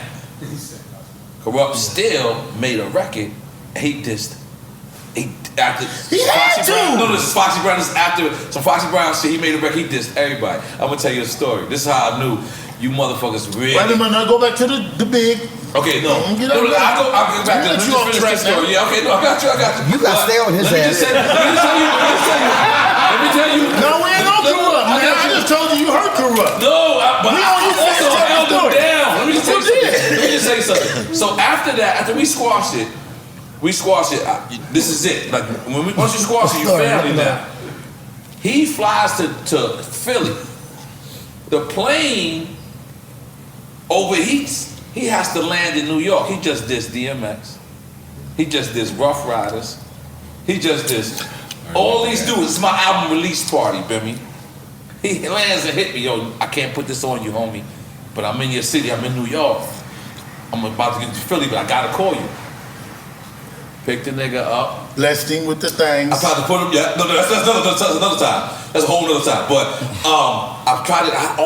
It was so freezing. The only coat I had was a bright red Yankee jacket. And this is when I knew these niggas said, nope. I got that nigga, you freezing out here. This nigga said, you can't do it, cuz. This nigga freeze. I'm like, yo, no one's gonna know. Like, just put the jacket on. But anyway, so he just makes this record. Corrupt will co-sign this. He just makes this record. He said, cuz I can't go to no New York club after I just made this. I know I was wrong for making it, but I said, yo, you with me. Oh, Corrupt. He said the story, and I brought him to Carbon Club. Oh, yeah. I looked at like the most traitorous New York dude ever. They was like, give us the steak. I was like, nope. He's with me. And that was it. And that was it. And that was always, man.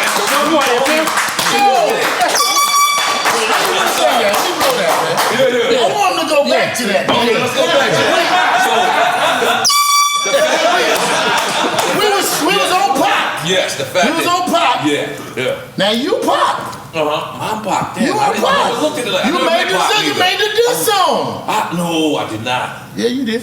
We made a reply to a song that wasn't a diss. It wasn't a diss. He made a reply to a song that wasn't a diss. But it wasn't a diss till they because we didn't know. But when the video came out and the buildings was kicked down, that's when we changed our video. If you listen to the song has nothing to do with a diss. It's just LA. We just responded. What was the intentions? To respond.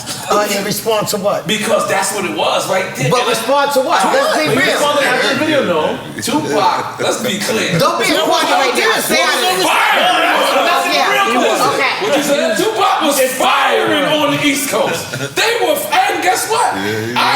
Listen, y'all act like I was on. I was the brokest kid ever at that time. But see, this is what he's missing. They wasn't together. Like Snoop, Corrupt, and them wasn't on the same page. We thought all y'all niggas was one block. No, and they wasn't all together. They was like, look, it was like, we Death Row, but we ain't got no beef with them. Right. And Corrupt was on his way out the door right behind Drake at the time. So it was really only going to be Snoop was the only one being left on Death Row. They was really not together at that moment. Wow. So when they was trying to make a song to show them that they had respect for them, they took it the other way. And this is what I'm trying to get him to own up to. N.O.R.E, that's why it's like that. He keep pointing to me. It's us.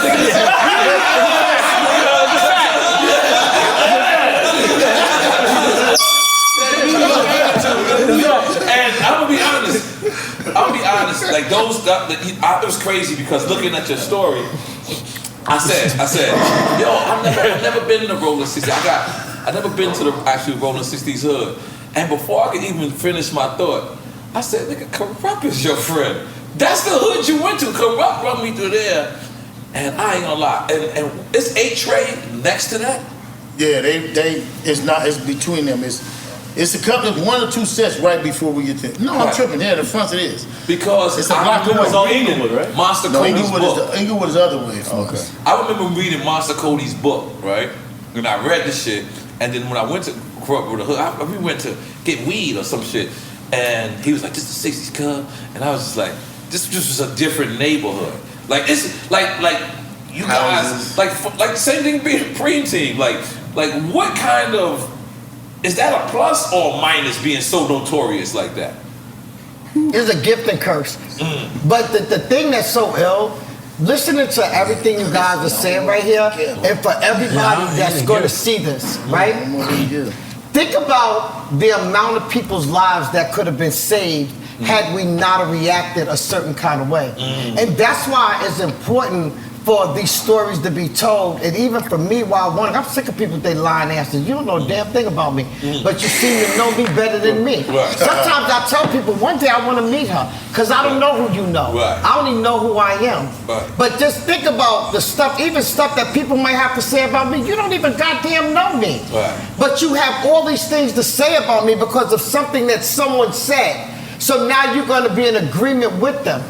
You understand what I'm saying? So just think about the reaction of you, the brokest kid out of them all, because you know those are the ones that's going to kick off first anyway. You know what I'm saying? Because I need to be seen. I need to be heard. I need somebody to know who I am. But think about all the people whose lives could still be here today, or who's not locked up, and the misunderstandings and the East Coast and the West Coast fight. Because if we had since then, because we all know how to get money. Everybody here, we all know how to get money. We came up knowing how to get money, just ain't nobody ever taught us how to keep the shit. Okay? But if we had the smarts there, he said something that was ingenious. The movies was there, the music was here. But if we had that person that could put them things together, then these people couldn't do what they do to us. Instead, they kept slavery there. And here's the thing how I sum this up every year. I look to see who is going to be the house nigga this year? Okay? So they grabbed that guy, whoever just coming out of jail, and he got that name, signed all them artists. So now they get the house nigga to put the film niggas together, to shut them down, close them down, so that they can work and do all the shit that they want to do. And we come in there and go against each other with the shit. That's how this shit goes. That's why we can't get that out of our heads. Let me tell you the key to it. That's real. Yeah, that's how we do shit. Let me tell you the key to it, bro. And I wasn't finished, but Trick gonna have to take over this. Because what we always roll over is what Trick was saying. We are owned by Europeans. Facts. Hip-hop is owned by Europeans who are now giving it to their kids. They're hiring their kids, they becoming the presidents and managers and all that. And they know more than we know, and it's our life. And it goes to him. It goes to him. Don't know you. It goes to him. Because like he said, how you telling me how you gonna do hip-hop in my city? But listen to what he said though. That's what this documentary was about. So I'm like, look, let's go get the people to tell a story. She got the story to tell about this. But we ain't spent 30 minutes on him. We ain't spent 30 minutes on him because we just passing over the fact that it's a business and we not on the business side. What did he say?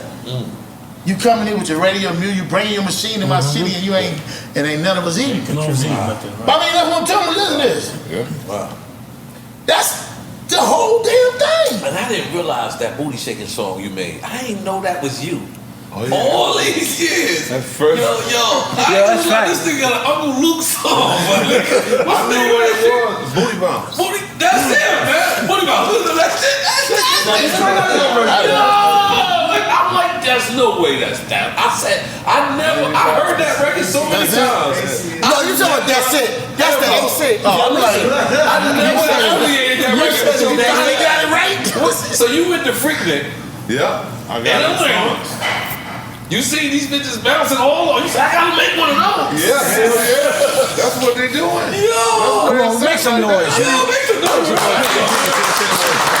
I swear to God, when that record came on, I'm watching the documentary. And when that record came on, I said, I would have lost $100,000 bet if that was like you. I swear to God. I said, there's no way. I had to Google it. I didn't trust the documentary. I said, no, there's no way that nigga made that. And then I said, holy moly, guacamole. Yo, so you went, all right, this is real shit now. Because that's like what I did with reggaeton. I went to Puerto Rico, I said, I'm going to make one of those. There you go. So that's what you did. Yep. Explain that. Shit, I knew my way in had to be shit. Uncle Luke and them niggas was out there killing. Yeah, I got 69 boys. Yeah, when I get, I gotta have a plan when I get out, because I can't come back in here. Right. You know, so and you in gold too. 500,000. That makes some noise for that. But did it not make you think? Watching this documentary, just hearing a piece, if it's a sentence of each person, did it not take you back to where you started out at? It made me feel so proud. It made me feel so proud because you know what it is? I like the word gangster, because gangster means that you take care of your family. Like, you know what I'm saying? Like, I grew up, I actually named my whole company Thugged Out because I wanted to be that. But what I realized is I didn't want to. I realized that wasn't the way it is. That's not the way I should have been going. Like, you know what I'm saying? Like, I'm more happy being happy. That's real. Like, that's real. Like, I'm more happy being happy. Before, I was trying to be other people's version of happy. Like, all right, cool. You know what I'm saying? So, I mean, it's just crazy. So, how was it, right? Let me flip and bounce it. Eminem calls you, you get the strap. Because he calls you, he says, coming. No, instead of you getting your rhyme book, you got the strap. You thought it was beef. But he calls you to get on a record. Yeah. Let's break that down. I mean, shit, when he called, like, hey, cuz, where you at? Okay. When I'm in the hood, he's like, hey, bro, I need to see you at the studio as soon as possible. Like, you thought you needed to back him up? Like back him up or something? Yeah, he thought he had a problem. Right. I had already taken care of a few of his problems before. That was my little homie. Because Proof was in the Goon Squad. Yeah, but you. Right. And that was you, Proof, and who else? Styles. Okay, yep. Yeah, that was, and Marshall was his man. That's how I met Marshall, through Proof. Right. So when I pulled up to the studio, he jumped in, put the CD in, and it was the song "Welcome to Detroit." And I thought he was just giving me a shout out of the song. I'm like, good looking. Goon Squad. He thought, my man, what's up? And I keep listening. I'm like, damn, but he going in. Call the trick. Damn. He said he ain't calling the police. He got a song about me. Didn't he say? He said he ain't calling the police. Yeah. He calling the trick. Yeah. Holy moly, I respect the white guy.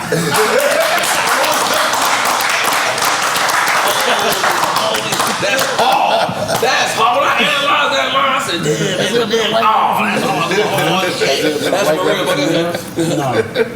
No. So then you think he just playing you this record? Yeah. Then when the verse went off, then the rest of the beat was over. He's like, that's you right there. He said, that's my gift to you. He said, I don't want no publishing. I don't want nothing. He said, this is your record. You can have it. He said, I'll do the video, whatever you need. I was like, damn. Respect. Damn. And I was already working with the homie Simon Seville from Wonder Boy. Wow. You know, so we had a little plan. We was already in motion recording. I pulled up to the studio with that, like, hey man, nah, bro, pull up right now. You gotta hit this shit. Wow. Played the record for him, and he just lost it like that. I was like, there go the bag right there. Wow. We could still do it our way, but there go the bag right there. But that record was like, that was a blessing, because it took me to another side of the earth where I'd never been, where they never knew, you know, who Trick was. And I used that to my benefit, you know, through product, merchandising, marketing, blah, blah, blah. So, you know, I'm extremely appreciative of that, what he did. That shit was a gift and a curse almost. I heard the gift part. I'm not sure about the curse part. Yeah, it was a curse, because it was like a lot of fuck shit industry shit was happening in that Interscope, Universal umbrella, and they was doing a lot of shit what label you put it out through? Motown, Universal. Well, Wonder Boy was my label. Detroit for real. Yeah. Motown is Detroit. Right, yeah, and the guy was, you know, Sylvia Rhone and Eric Nix, but Sylvia Rhone fell out with my partner, who was Wendy Day. And Wendy Day was, you know who that is. Yeah, that's the big she gonna go up against the machine the right way. You know what I mean? If Wendy say it's fucked up, it's fucked up. And it's Sylvia and them still trying to push the button, so they still you know, they had their shit back and forth, and they put me on the same release date as Mary J. Blige and Jamie Foxx when he was an R&B singer. I was like, y'all just set this shit up to bed. So let me grab this bag and get the fuck on. That's all, you know. But you had more. It was like now you couldn't get back in the universal system. You couldn't go back around the other way. You know what I'm saying? You know, you got to do this. But like you say, shit, I still have my everything was mine. No, yeah, anyway, we for that.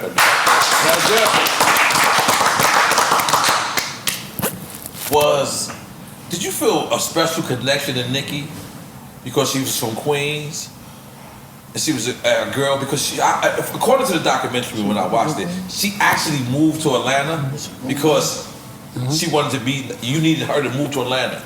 Yeah, I told her that she had to come to Atlanta. I said, I'm not coming to New York. If you need me to help you, you got to come here.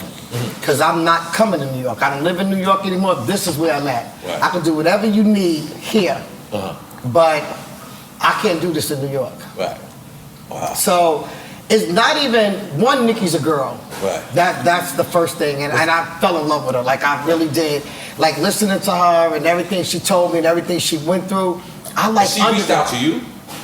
Actually, keeping it real, Fendi.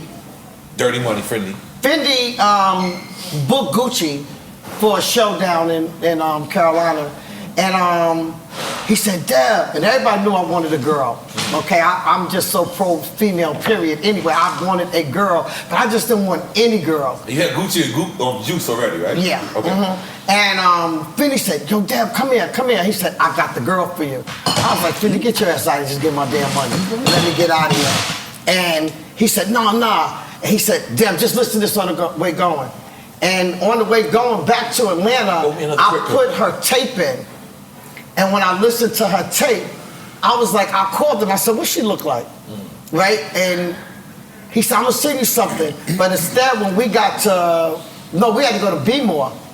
And when we was over in B-More, Wayne never showed up, so they was begging me could all the artists stay on stage until Wayne got there.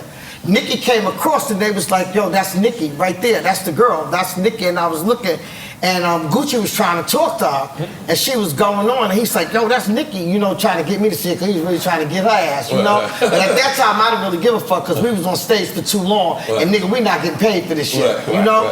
And I did get to see her. But when she talked to me, it's the underdog thing that gets me.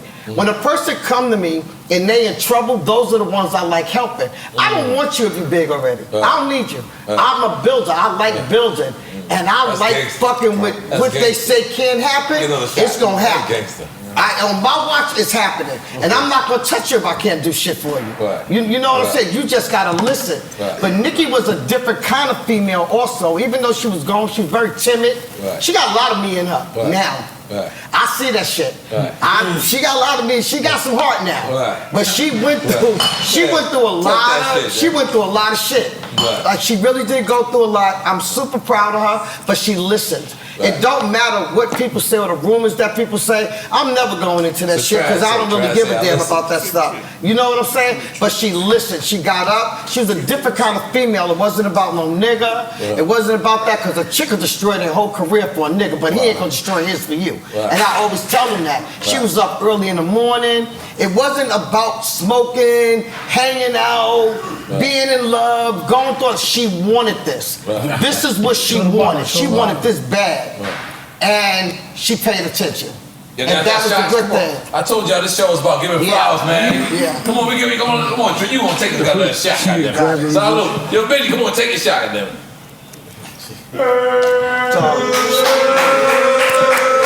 And she was good, N.O.R.E. She was, you know, she had to be trained. She had to go through a lot of stuff, but. What's your favorite moment you think? With what? What these new artists? Which one? Was it discovering Nicki, seeing her get to that moment, or is it Gucci? The car she had. Or is it when your son said he fucked his money up? No, her now car he can't re-up. a car she had at your office. Oh yeah, her car. She got there. She got that car to the office. And the car broke down right there. Who, Nicki? Yeah. Her car tell that story. She had a BMW. Her We stayed there for BMW. a couple of weeks. Yeah, it stayed there. Well, the office actually, when we no longer work with Nicki, they called the tow truck. I never wanted her car to go anywhere because that was the car she started in, and like was really big to me. But they were so ready to get that car up out of there because of how everything, was. But her BMW fell down right there. And the craziest shit is, I know I really shouldn't say this, but bless my heart. I never knew that her and Safari was going together. Word? Yeah, I thought Safari was. Me neither. I thought Safari was a gay guy that she hung out with. Yeah. And he was a helper. She never showed. He was the stylist? Listen. When I was booking her out, she's like, Dad, I need 2 rooms. But the 2 rooms wasn't for him because she would get dressed in the other room. But Safari I didn't know that they went together. I never knew until he took my car from her and she called me to block him up. And then he called me, and that's when he broke down everything. He broke down everything that they was together for the year. I didn't know. She never, that was one thing about her, she never gave any inkling that anything was going on with them. Like the way she was, I just thought he was, God forgive me, I thought he was just a gay guy that was helping her. And he was a hype guy or something. I just never knew anything. But he put his career back for her. And he told me that they put everything into her to let her go. And then Bow-Legged Lou called me. And then that's what he told me about all of them, that they was a group. Like Nicki, Bow-Legged Lou really was the first person to have her. I didn't know that. And there was his son.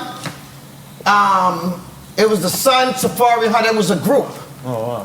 Like they was the first one. She never told me about the group. She told me about like other stuff. know they was a group. But you want to know something that's funny? If you listen to all their stories, they omit, like Georgia's definitely omitted out of everything.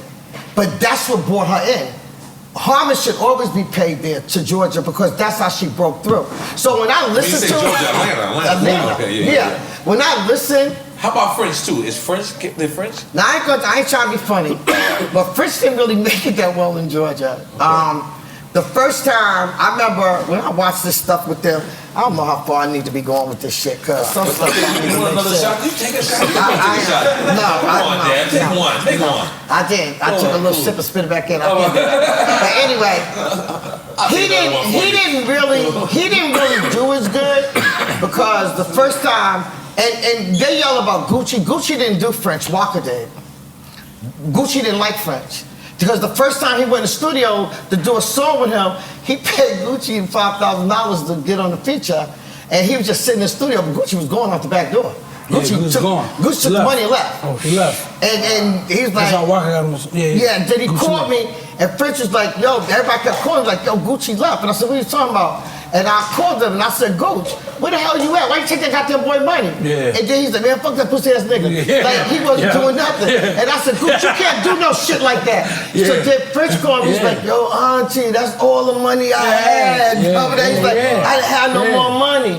He said, yo, he just took my money, just went there. I'm like, who's saying that to you? French. And I'm like, fuck Gucci, what you do this shit? Gucci took away money. So when he, God damn it, I took a sip. It turned green when you first lighted it. Turned green. It turned green. Holy shit. Blue, baby. No, then now it turned blue. Look. Blue, baby. So he called me. You did? Yeah. Put a horn at, man. Get a horn.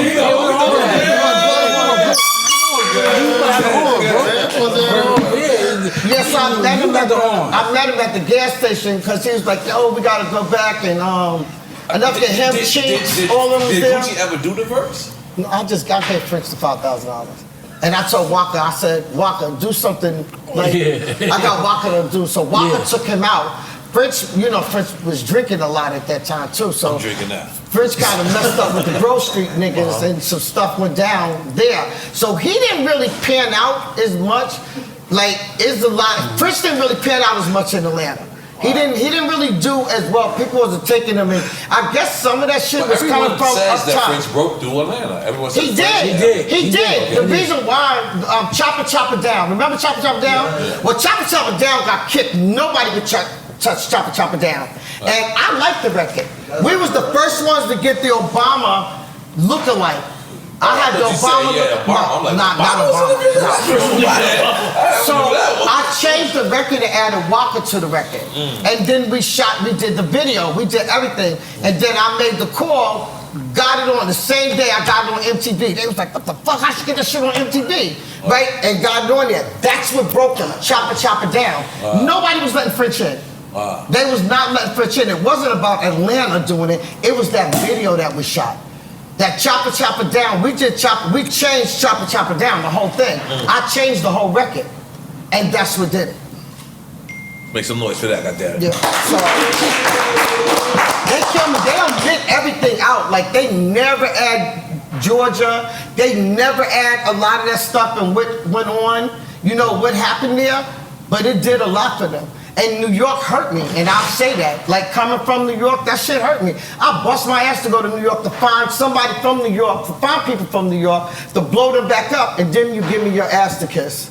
And then New York flipped. The whole thing flipped, where these people were hated. Nicki couldn't even walk the streets of New York without girls wanting to slice up and do whatever. You know what I'm saying? Then y'all all flip on me. These are people that even the fans was going at them like crazy. And then y'all turn around and somebody put a rumor. Here I go, here my mouth to go. I ain't gonna say it again. I ain't gonna say it by name. Let me just say that. And that's how that shit started. Okay, so I'm just tell you that. That's how it started. And those rumors started going out, and people joined forces in the rumor because they don't know any better. But now, even what y'all just sat here and said about the whole corrupt thing, somebody's gonna see this and be like, holy shit, it didn't go down like that. Do you understand what I'm saying? Or you even just checked yourself. Shout, give him a blow the horn for him. Take a shot, too. Let's take a shot. Take a shot. You've been drinking.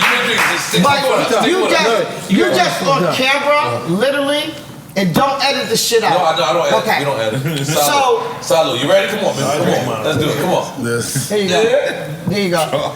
But you just checked yourself.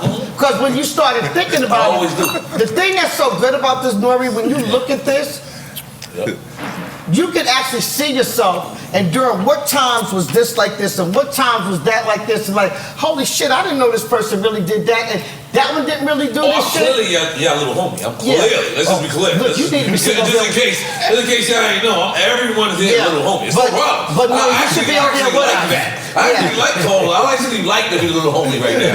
I'm letting y'all know.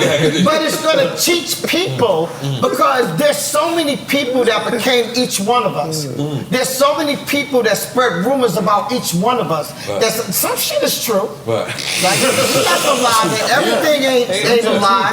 Some things is true, but the little punk ass shit is wrong as hell. Like what you know, that's the part that'll eat you up. Like those are the sides of me that I had to learn to check myself and not let you get under my skin. Because those are the times that I was reacting, but those reactions was hurting me in the long run because I was really showing my hand of who I am. I just didn't do nothing to you at that time. But I'm grateful to Georgia because it changed a lot of me. There's other times I don't even want you breathing the air that I breathe. You don't deserve to breathe the same air that I breathe. And you did love it hip-hop too. Okay. It was special. It was special. It was special till I had to get the hell up out of that. You know, like that's just, it's just some things, it just went left field. It's like for us, what I didn't like with this particular show is that it showed for me, for black women, that we was weak, that all we wanted to do was do each other. And our men wasn't shit. You understand what I'm saying? Like, I just didn't like how it downgraded us. It got to be no good no more. Like now it was no good, and people that didn't have anything, you're now using them. Well, that's reality TV and do the same thing. I don't do fuck shit like that at all. I'm gonna come out and what you see about me is real. There's no in between. There's no fake ass shit. I don't even know how to say a line that you give me. That's why I can't do movies, because you can't give me a line. It's fake. And it's hard for me to fill into stuff like that. It's hard. It's difficult for me to do that kind of stuff. You know what I'm saying? But this right here, and I'm grateful even for all of them because there's a fear there. And it's a fear, not a physical fear, but a fear of respect. Because there's not very many people, especially some men. I don't have a lot of respect for you because I know fuck shit you do. For real, for real. You know, and I know that you ain't about that life for real, for real. You know what I'm saying? I know that. And I know a lot of y'all, if I really tell the stories, I had to stand there sometime and pull something up. That's how I got hit 4 times, because he used me for the shield. Right. You understand what I'm saying? Like, I was used for the shield. I thought the nigga was blocking me. Then I'm digging trying to find the gun. He told me it's under the chair, but I started getting pinned and hit because I'm looking, but ain't no gun under the goddamn chair. He had the shit sitting on the side of him the whole while. He was scared. But if he moved, he would have got hit. But I caught the bullets. You know what I'm saying? I caught every one of them. God bless. And that's the stuff that is people in this game. I can tell you some shit about. You know what I'm saying? That I was in the position with them and you cried, don't let them get me, don't let them get me. But then you stand out there and you gangster and you Billy Badass. But I'm a woman and you put me out there to fight. And I ain't had no problem with it. Like I had no problem with getting there or getting on the phone to my brother, his twin. You need to be on here because I don't know how I'm gonna come out of this one. But I got a bunch of niggas laying on a bus screaming. And I know I got to get us up out of here. You know what I'm saying? I got to kick my own bus door open coming out like, what's up? What we doing here? You know? But my security that I had was Fort Knox. That's the one thing. You know I had a good team, Trick. Don't play. Them niggas had arsenals on there. And when Popo pull over, licensed up. They were good. Except went to his goddamn city, and they took my goddamn sheriff down, took his gun. Took his goddamn gun, trying to take that Bart Simpson goddamn chain. I went through some shit with that Bart Simpson. Okay? That's what make it different. Yeah, they got the, and the police came and got him. Oh, let me just ask something to you real quick. It's a famous incident. There's a couple famous incidents. There's one in particular. They said they locked the gates. Oh God! I know. Yeah. They locked the gates. They locked the gates. They said that Ross is trying to perform, but the gates were locked. Oh shit! Could not. I didn't have control of the gate. I think the security locked the gate. What exactly happened? I didn't touch the gate. What exactly happened? I just stood in front of the gate. And told the driver of the vehicle, turn around and take him back to his hotel. Then when they told the police, sir, you gotta get him out the way, the police came and said, you gotta move. And I said, no, I don't. I got 100 men out here, 60 of them armed, half of them licensed. If you don't tell that vehicle to turn around and go before it get through me, I'm gonna put CNN on that corner for 6 days. Now, you're gonna get asked later as a sergeant what happened. And I'm gonna tell my side of the story too. And it's gonna be that I gave you an option, Sergeant, to make this all go away. And the sergeant turned around and said, y'all get this vehicle the fuck out of here. And we went home. That was it. I don't have no further questions. We had a club block. We had a club block with Gucci on the bus. We had a club block with Gucci on the bus. That was. What happened? Wait, Gucci came to Detroit? We had a club block with Gucci. It was only my brother, my older brother. I have an older brother. Trick. Yo, my brother, my twin brother was there that night. Bob. Yeah, no, Joe. Joe. He was there that night. Bob? Joe and Bob always the same word about this. I'm sorry. Where you get Bob? I'm Joe. Bob came out. Yo, he told me, the Trick brother, like Gucci's performing. Stop the whole shit. Yo, every nigga on stage was with Trick in them. So you gonna lose. Yeah, you gonna lose. So my brother peeped it and like, but he gained contact with Trick brother. You know what I'm saying? They talked it out, and Gucci got out of there, all his shit on and all that. That's when the after party was at the Titty Bar, right?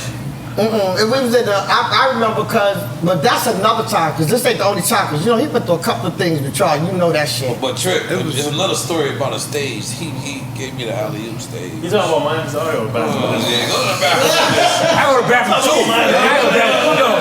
No. I'm going to the bathroom after this. You got to stay here with this question. I got to piss though, you know what I mean? Let's go to the bathroom too. Listen. You got to stay busy. He just don't want to be because of Miami shit. Who went Trick Daddy? It was a controversy. Trick Daddy, that's my homie. Oh, y'all squash it. Man, that shit so old. Okay. So what's that to happen? Just for the people. Man, that was in the same. I'm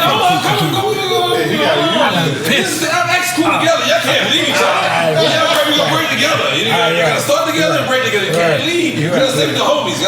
Come on. So all this liquor you feeding your guests, you gotta have a bathroom. I gotta go, but I can't. I gotta go.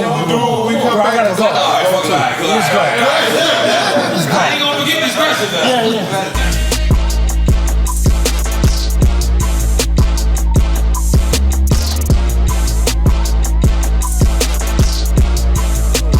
So you were saying what happened? You and Trick actually had a problem. It's documented in the history. What'd you say again? Sorry. No, because him and Trick actually had a problem. Yeah. It wasn't me and him. We didn't have a problem. But what was the discrepancy? Some of his associates. They tried to get down on a nigga when I was out here. On some promo shit for my album at the time was called Revelations. This was like 1998. And we was just working the album and passing out flyers and shit, and it was at his after party, but it was just what was popping that night. The word was, they said, your name is Trick? Or you were supposed to change your name or something like that. They told you to change it. I walked up on a conversation that dude was having with my homies,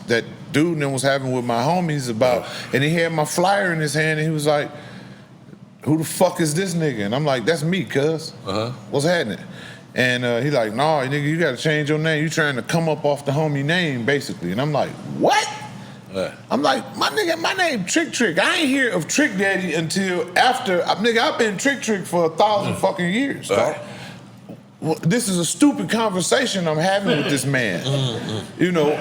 And so I get back to the cars where my big brother Peanut is at. My other big brother Peanut from B&B is at, and he in the car with that yank. I mean, he won't pass me that motherfucker, cause now these niggas will start showing me they blinkers and shit. I'm like, damn, cuz this nigga, he just showed his hand. You know what I mean? In Miami, so it's like, it's finna get in Miami. Yeah, so then they like, you about to follow us to the after party. Right.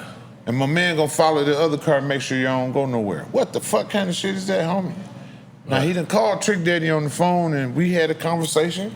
Me and Trick Daddy had a conversation on my man's phone. Right. Gave him the phone back, he said, give me his number. He gave me the man number. Right. But then, you know, the way that panned out with them trying to, you know, get us to go to the after party and the signals that they was throwing, I was like, dude, that was some bullshit. And everybody agreed. That was some bullshit. They was finna try to get down. Something happened where they couldn't move and we kind of just went on our way, like just pull off. And, you know, and me being put in a situation where I felt that uncomfortable, I'm not gonna rest till I get who responsible for making me feel that uncomfortable. And the rumor is you paid for him to come out there? I helped.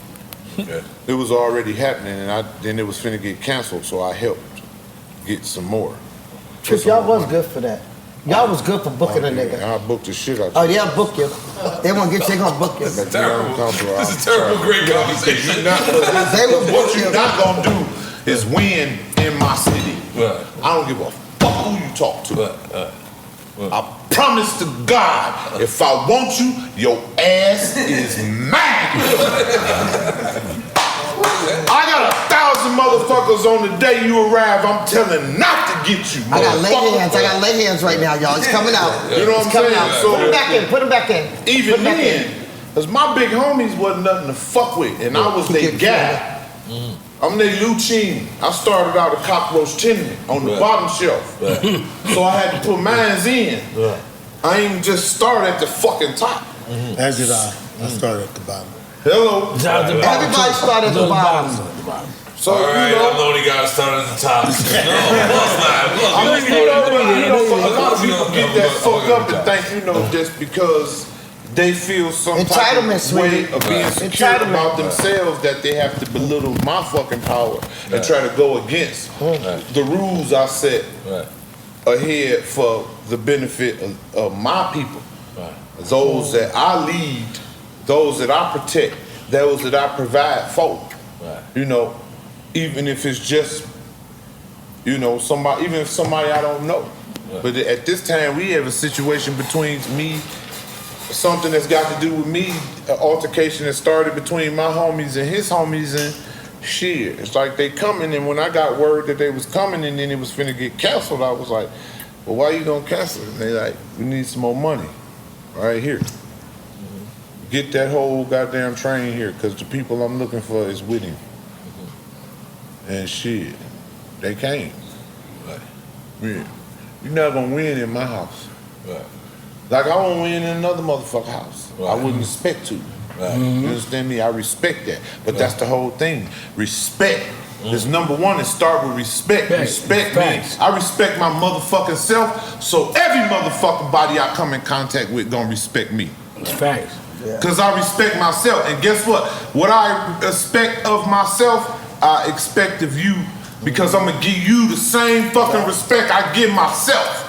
I don't want no problem with no motherfucking man. Let me tell you something. Ain't no real nigga never got into it with no real nigga. Cost too much.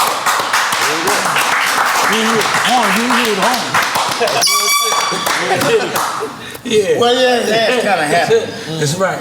Because it's some fuck shit. Well, when it's a bitch nigga in the middle. Yeah. That's right. Always. When it's a bitch nigga in the middle, then two real niggas could fall. Because that's how it always happens. But a real nigga knows, I gotta communicate with this man. And I gotta open the line of communication so we can fix this. To add on to what bro was saying. But let me ask you something. As this is something that we learned from New York. We didn't understand Bloods and Crips, right? We totally was with Gucci ropes and all this other thing. We didn't know what a Jerry curl was, whatever. But then it came a point where it was so many Crips that it was Crip on Crip violence more than we heard Crip on blood violence. And I believe that's the second generation Crips that had started that. Because Raymond Washington, and then from my understanding, they was like almost positive halfway. Well, the idea was supposed to be a positive idea. The idea that we created in 1979. But he died the same year the Crips split up. Whoa, I didn't know that. He died in 79. The C was broken in 79. Wow. So it was March 8th. You said the C was broken? The C was broken. Wow. So the C was created the Crips came in 1969. Wow. 10 years later, the A-Trays and the Rolling 60s started beefing. A-Trays and The Rolling A-Tray 60s. Gangsters and the Rolling 60s. That was us and the A-Tray Gangsters. That's why when I mentioned Mazzacoti earlier, you didn't even look at me. Well, yeah. I mean, he's straight. I don't really know him, but he. All right, that's all right. I was trying to figure I don't out have no what's going unfinished on. beats. You know what I mean? Cool. I was trying to figure like out. when it was on with me. That's like if you see niggas who moving and got a problem, that's because they didn't do what they supposed to do, or they got something. You know what I mean? Like with me, it was like, hey, when I did it, I was good at what I did, and how. But what I'm saying is, so Crippin came in '69. That's when he created Crips. Right. And then it kind of just took off. And then in '79, when we was young, it's getting more to the West Coast, to the west side of LA. Right. And then now you start getting numbers. Because there was Crips first, and there wasn't numbers. Then as you start getting more gangs, it go further and further. Now dudes start claiming like A-Tray, Rolling 60, 107, 90, Crips, and it just started moving like that. So we started beefing with the A-Tray gangs in '79. That caused all the Crips to really start fighting each other. And then you had to either split a neighborhood car or you was a gangster. So it was like, so LA split, and this is the story that hasn't never been told. So either if you were in neighborhood, that meant that we didn't do, all odd, all even numbers, I mean. We don't do nothing in trays. We don't do ones. So if you 7-1, we feel like you was a gangster. If you was H-rate, you was a gangster. If you was any of them numbers, so if you came, you was like on, if you said you was on 63rd in Queens, we gonna be like, oh no, you the enemy. You know what I'm saying? So it went by that bottom number. And so broke it down. So it's like the rolling 20s, like Snoop is a rolling 20, we rolling 60s, rolling 40s, rolling, and then all the way to the 100s. And so, but if you took on another set, you might not even realize you might not even realize that. So as we started, what was gangbanging, so look, in my mind, it's 4 levels of gangbanging. I mean, of cripping. So it's the gangbanger, the nigga who's banging on you every day. What set you from? Nigga, where you from? A gang, ready to gun you down, young niggas. That lasts about 5 years. Then it's the gang, you know, like he's gaming, but he ain't really in it. He from the hood, but he ain't banging no more. But he still representing the hood. He on the block, he getting his money on the block, and he know 1 or 2 dudes from other sets from jail. Right. Then the next level is a nigga who just, he not in the hood like that no more. Got a family doing what he doing, but he gonna pull up, and he's still rocking, but he got a bunch of niggas he own another life. Then that's me. That's the nigga who's totally 100% out the shit. Right. I got a bunch of niggas, but I can go influence the hood. Right. I can go, you know what I'm saying, and do the things. And so they look at us. That's me, S-Mac, Big D, F-Bone, all us niggas who still like, this is our babies. Like, nigga, we gonna tell you how the block gonna go, because we ain't never shitted on the block. We ain't got no spoils on the block. You know what I mean? Like, nigga, this still our block. You can't be no nigga that just came on the block 2 years and tell us what the fuck to do. No, nigga, because I still got this hammer. Now, neighborhood is the New York hat, right? Yeah, that's the reason why we always and that's the reason why we knew when who niggas y'all say was. don't Every check time in, we landed and we had that New York hat, they said, where you from, cuz? From New York for real. we ain't set tripping. Nigga, this is a real New York hat. We're actually fans of Yankees, brother. But that's checking in though. Because I hear dudes say it all the time. Like dudes come from other states and they want to represent their city. Right. Like if you come from Florida, you come from here. Right. You gonna view that's 3 different hats. That's the 40s, that's the Flencias, the Hispanic gang, and then I think who else wear that hat? Which hat, so? Which exact? The Florida. Anything with the Marlins. You wear that, you 40s. That's a Crip hat. Oh, wow. It's a Crip hat, it's a Mexican hat. Oh yeah, you pull up a certain place, they're gonna blow your head off. You wear the hat on. Know. See, that's what niggas don't know. So you pull up in our city, if you got a certain hat on in the wrong area, while it's on, you gonna get your cap split. If you pull up with that S hat, it's 3 gangs with that S hat. The dudes that killed Pac with an S hat, or supposedly killed Pac. The South Side, the Rolling 60s, schoolyards, but we made it really popular. So it was really, really popular with us because it's the S hat for 60s and the South Side. And then the Sox hat and all them. Every hat means something in LA. So you can have a nigga you can have a crew with 5 of them hats and you can be in the club somewhere and nigga walk right with him and be like, man, what the fuck that mean? What the hat? What you saying? Like that hat right there. That KC hat. That's the Kitchen Crips. You fucking up. That's Kitchen Crips. What are you doing? It's good somewhere, but bad somewhere else too. But you want to know something? Here we go again. In Chicago, they used to do legs. It's like if you have a certain difference with your legs. That's where you teaching. Because these kids don't know. They do all of this stuff and they don't know. And when they hit these cities, when they don't understand why. Because you don't know, you on foreign land. This is not where you live. I always tell an artist that, don't think because you popping and this shit going on, that you popping in this city too. You ever thought there'd be gangs in New York? You ever like Crips and Bloods in New York? You ever thought that?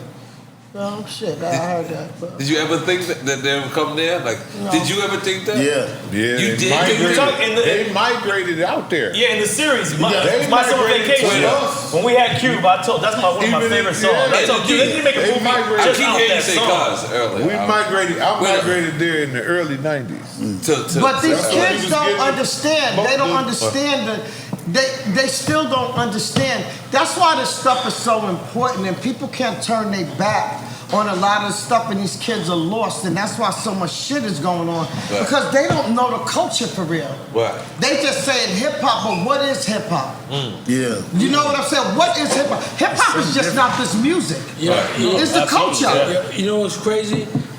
when I was on the road, and Jay said to me, when I said Jam Master Jay. Yeah. He said the Crips. He said blood. He said Crips. Yeah, you said it in the film. The film, it's like they fucking this place up outside. He said, yo, 60s, New York. And I said, Jay, what that mean? Like Jay was telling me. Yeah. Like, yo, and the dude, matter of fact, we want to take pictures of that and all that, and the riot was going on. The riot, you, but they go crazy in the riot. Right. You know what I'm saying? Right. The riot going with the Jerry curl on. Yeah, with Jerry curl on. But I know it's you. But he's going crazy. Right. And we walked through the hallways. I'm telling you, me, Hurricane, and Jay. It's me, Hurricane, and Jay. We walking through the hallways of the arena. We didn't care about none of that shit. Wow. The dude rolled up on us and said, he had a tattoo on his arm. And wow. And he said, Rolling 60. Oh, Rolling 60, okay. He said, Rolling 60. I fuck with, he ain't say I fuck with, I represent New York. And I'm looking at Jay, mind you, I'm from New York. Right. But Jay know this. He's used to it. Jay know. He been coming to LA. That's right. Cause I ain't gonna lie. After a while, I started feeling good every time a nigga be like niggas see me like, yo, you from New York? I'm like, yeah. Cause they can tell I'm not a gang banger. Right. They can tell I'm a street nigga. Like when I was going out there, but I would always see 60 niggas. They be like, from New York, right? I'm like, yeah. They're like, you good? I ain't know they about to blow my head off. I ain't know that. Word. I ain't know that. But the nigga saying, fuck with New York. Right. When he said that. My mind is equating already. But we didn't like LL. Yeah. Why? I didn't know that. No. I didn't know that. Why? Tell me you. I didn't know that. Red. Huh? No. That nigga wore so much red. Oh. Y'all specifically didn't like him. No, that nigga wore so much red. It was not him. We didn't have no reason to dislike him. Right. He just wore so much red. You know who we love though? Like especially us. Cool Mo D. Cause he wore black. And when he wore that, when he made that song, the Wild Wild West, it was over. He wanted to beef with us, nigga. It was that nigga was uptown. What is it? 44th Street, downtown. That nigga was over. Yo, real talk. The West Coast was really about that gunplay. Right. That's why I said the Wild Wild West. That nigga, it was different.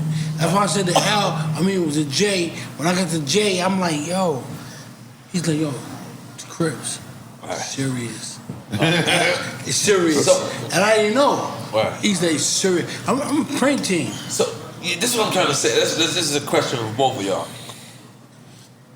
So like basically, the more I started to come out to LA,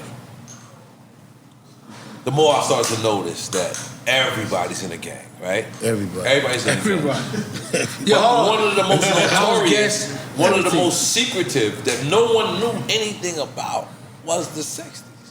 Like I done went to Watts, I've done went to all of these, but the 60s was this like secretive. Like it's like you only know what 60s do if you in the 60s. Like the special forces and shit. Like yeah, and then Nipsey Hussle comes out.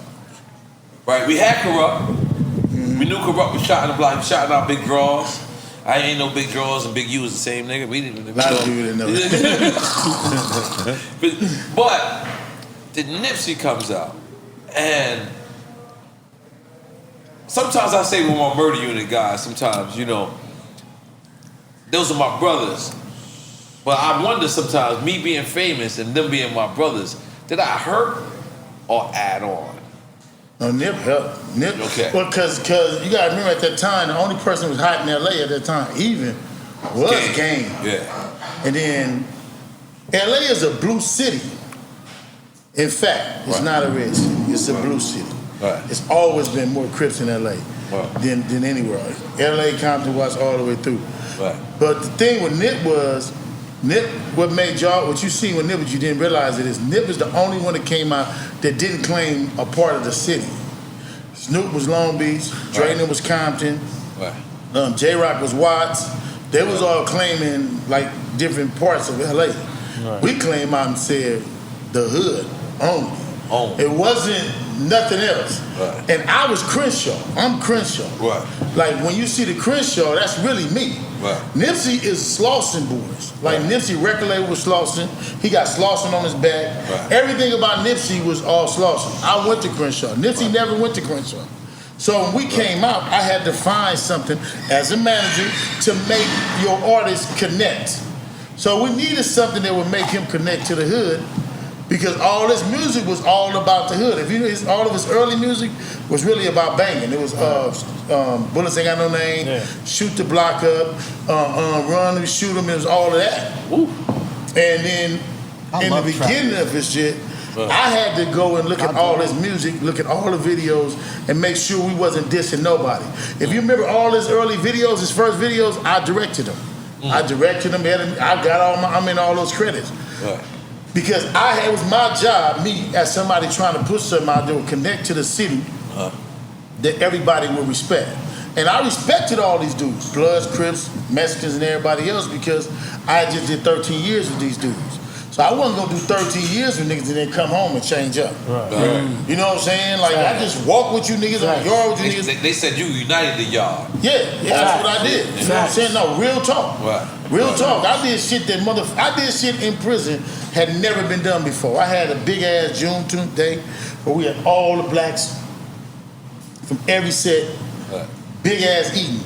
I taught classes in that motherfucker, man. I taught psychology classes. I taught classes and that motherfucker really fucked me up, because I started really studying dudes and really seeing like a lot of niggas just gang banging us in jail, been molested, been I don't want to say it, but been molested, been hurt, been feel like nigga like gang banging is a defense mechanism in a lot of sorts. On shit that happened to motherfuckers when they was younger.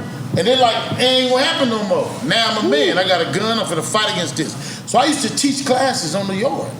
You know what I mean? So when I came home, I just did 13 years with these niggas. I'm not gonna come home and add to gang banging. So when I went to go get my artists after being with Suge and them, studying all them, and getting me a little bag, it's time to go do me. So I found Nip. And I'm like, damn. So they didn't want to fuck with Nip. And they didn't want to fuck with Big U. Because Big U was the thug, he was with Suge and all this shit. My name is getting in buildings before I do. So then I went and got Steve Lobel. I said, I got a white Jewish boy. He was dating my wife's niece, Steve was. And that's how I know Steve Lobel. And I bring Steve on as my face card. And then I shoot Steve in there. And we go to all the different labels, man. We went to Jermaine gonna get mad, Jermaine. We did come to you, but Jermaine wasn't the one that turned us down. He said, "Yeah, we went to everywhere, man." I seen him on the documentary too. Yeah. Ty Moskowitz gave us a month, booked us out a month to record. Suge gave me some recording time for Nip. You know what I mean? And all these dudes was helping me. Suge gave you money too. Yeah. You gotta remember, I just left. Suge was still home. And Suge was like, he was helping me. You know, that's my guy. He was like, you want to sign him? I'm like, yeah, all right. Suge gave me recording time for Nip, gave me beats, gave us producers. Yeah, Suge did the early album. And so then me and Marley Marl, Jamal Rashid, started a company called Blue Magic Music Group. We signed Pooh Bear, we signed 1500.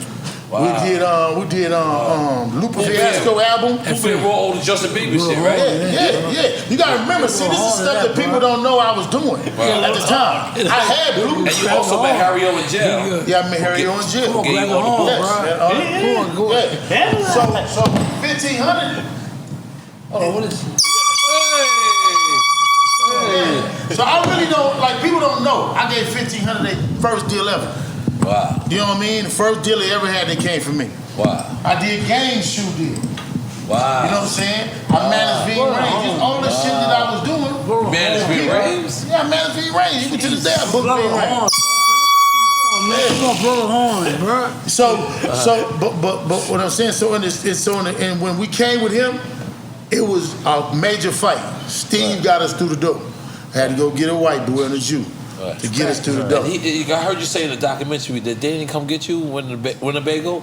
Yeah. So we was on tour, and my partner who Winnebago it was, who let us get it, was on the run. Right. 12 years. 12 years. His girl named His girl, his wife's name was Stacy. My wife's name was Stacy. So when I registered the mobile home in my wife's name, they thought it was him, his wife. Right. Feds hit us everywhere we go. We think it's just normal hip hop shit. Right. We hit Portland, they hit us. We going up through Oregon. We get all the paperwork. They took the motherfucking radiator cap off, took the motherfucker apart, stuck us in, I can't remember where we was for 3 days. They took the motherfucking scan it from the router to the tutor, found what they wanted on it, put it back together, gave it to us. I flew back home. When I fly home, we get hit. I get hit at home. They hit 21 people. They think they got him. Anyway, make a long story short, he ended up turning himself in, take the case off all of us. He get life, right, for the drugs. When that shit happened, my team is acting weird.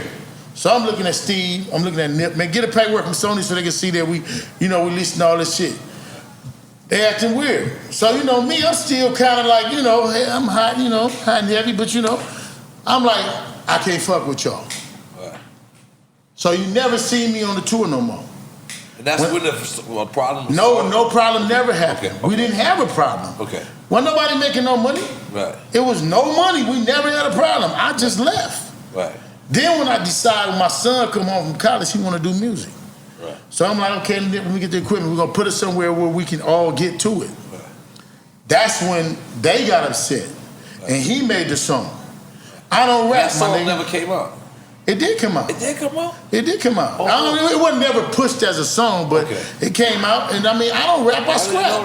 And this is my neighborhood, my nigga. You know what I'm saying? This is my land. This is my piece of rock. I fought for this, nigga. I ain't gave this up. I'm still here every single day. You know what I'm saying? Like, but it goes with what we was talking about. The documentary. Like her, like him, like... You got a bunch of young niggas who only heard of Big U. And they only heard of that rumor, too, that you and Nip had a problem. We never had a problem up to that. And that problem... On the documentary, they actually, the conspiracy theorists said Big U had something to do with that or whatever. That's why the first question I asked you was about the other shit, because I wanted to knock that out early, but now we're circling back, so continue. Yeah, and so he made the diss song, we get into the altercation, we go to jail. When his brother get out, that 2 days later, we meet at the African restaurant, because they African. Because they keep saying that there was an actual fight. There wasn't no fight. I mean, it was, come on, man, come on. Right. You know what I mean? All right, it would take 5 or 6 of my little nephew to deal with me. In the other doc, they say that I'm pretty good. I'm 54 and I still, demonstrate. But anyway, I love my kids. It's just a fact. Right. But it's over that night. It's over 2 days night. It don't go nothing. Right. Can't nobody really see me in my city, in my town. Right. Because I'm going to go myself if it come to that. Right. I don't need no nigga to do nothing for me. Right. Right. So we ain't got no beef. Right. Period. We never stopped talking. Right. We didn't go 2 days with nothing. Right. We didn't have nothing. You understand what I'm saying? Right. All the way up until he signed a deal with Atlantic Records. He called you and said, let's go. Celebrate. Where the fuck is the beef at? Right. He fly me to New York. Right. I'm in the fucking video. Right. I'm in his video. What is it? I ain't no rap niggas. The first song off of Victory Lap. Right. I am the nigga who promoted Victory Lap on my Instagram, Twitter, Facebook. Right. All these weirdos who told me who became Nipsey fans, they weren't promoting this shit. Right. I'm the one promoting that. Right. I went and did 5 days in the studio recording for the mixtape that was gonna come out after that. Let's go. You don't hear me though. So where are these rumors coming from? Wow. It's just niggas using his name and his death to make some money. Wow. And then the rest of the ignorant people falling off of that. You know what I mean? How you gonna have that and you got a man in jail but still in. Then it was a conspiracy. What the fuck is a conspiracy? Yeah. They clearly had a conversation. They clearly was beefing. They clearly grew up together. And it's a nigga I never seen before. I never met him. Really? No, I ain't never met City. You gotta remember, we at any given time, we may have 1,500 homies throughout this on the streets. Maybe be 5,000 or 6,000. Wow. But if you got 15, I don't know all these young niggas. I'm 54. I don't know with niggas that's 25, 26, 27. That ain't my squad. You know what I mean? Nigga, I don't know these youngsters.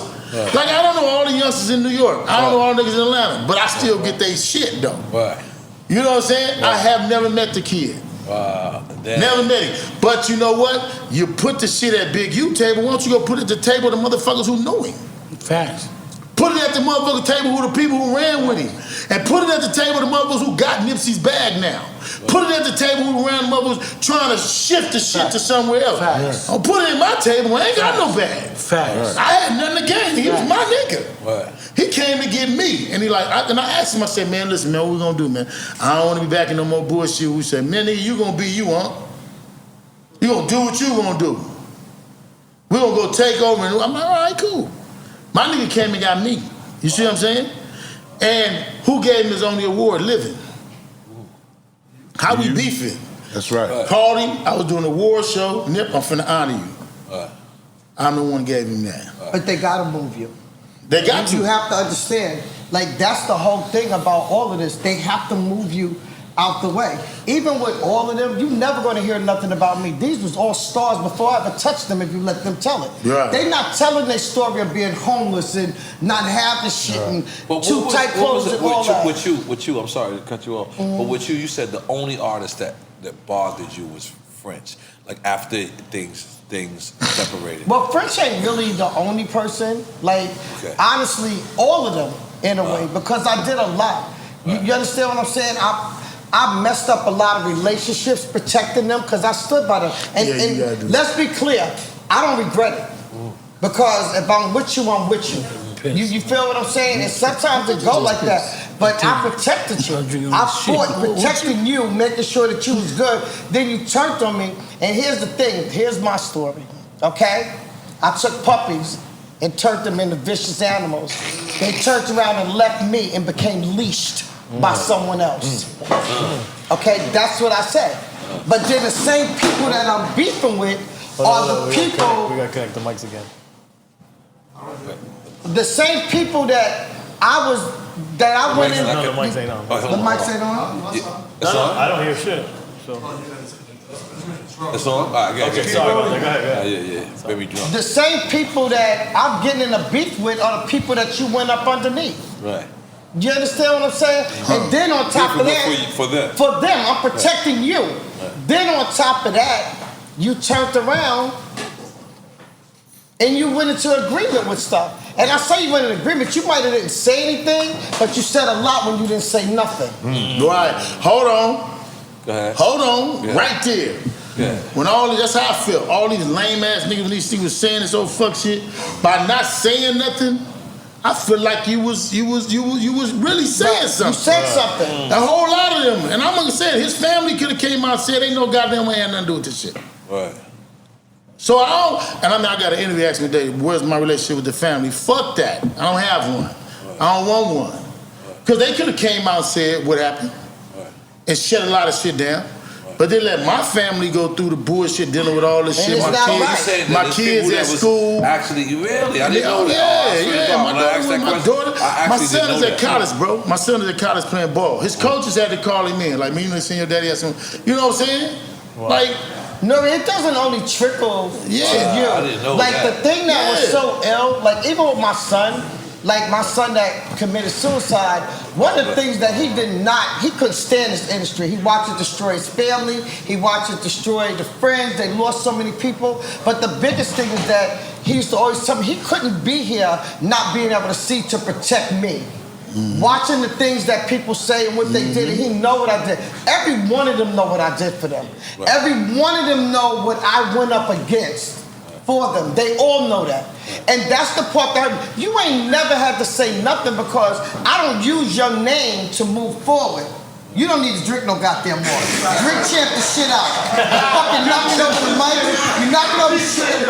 And now, don't gotta bring bring you back to the fucking chair. Don't help me out. Don't help showing me our out. family traits. That's why I'm motherfucking jail. Okay? So, I'm just saying, I'm sorry, y'all, but I'm just saying that He you gotta don't take my shit down. understand that it's a trickle effect. Give me another cup, man. It's a trickle effect. It's a trickle effect to a lot of people. There are other people that's affected by the things that you've done. So when they sit there, like even for my kids, like with Waka, this shit didn't mean anything to him. He grew up in this shit.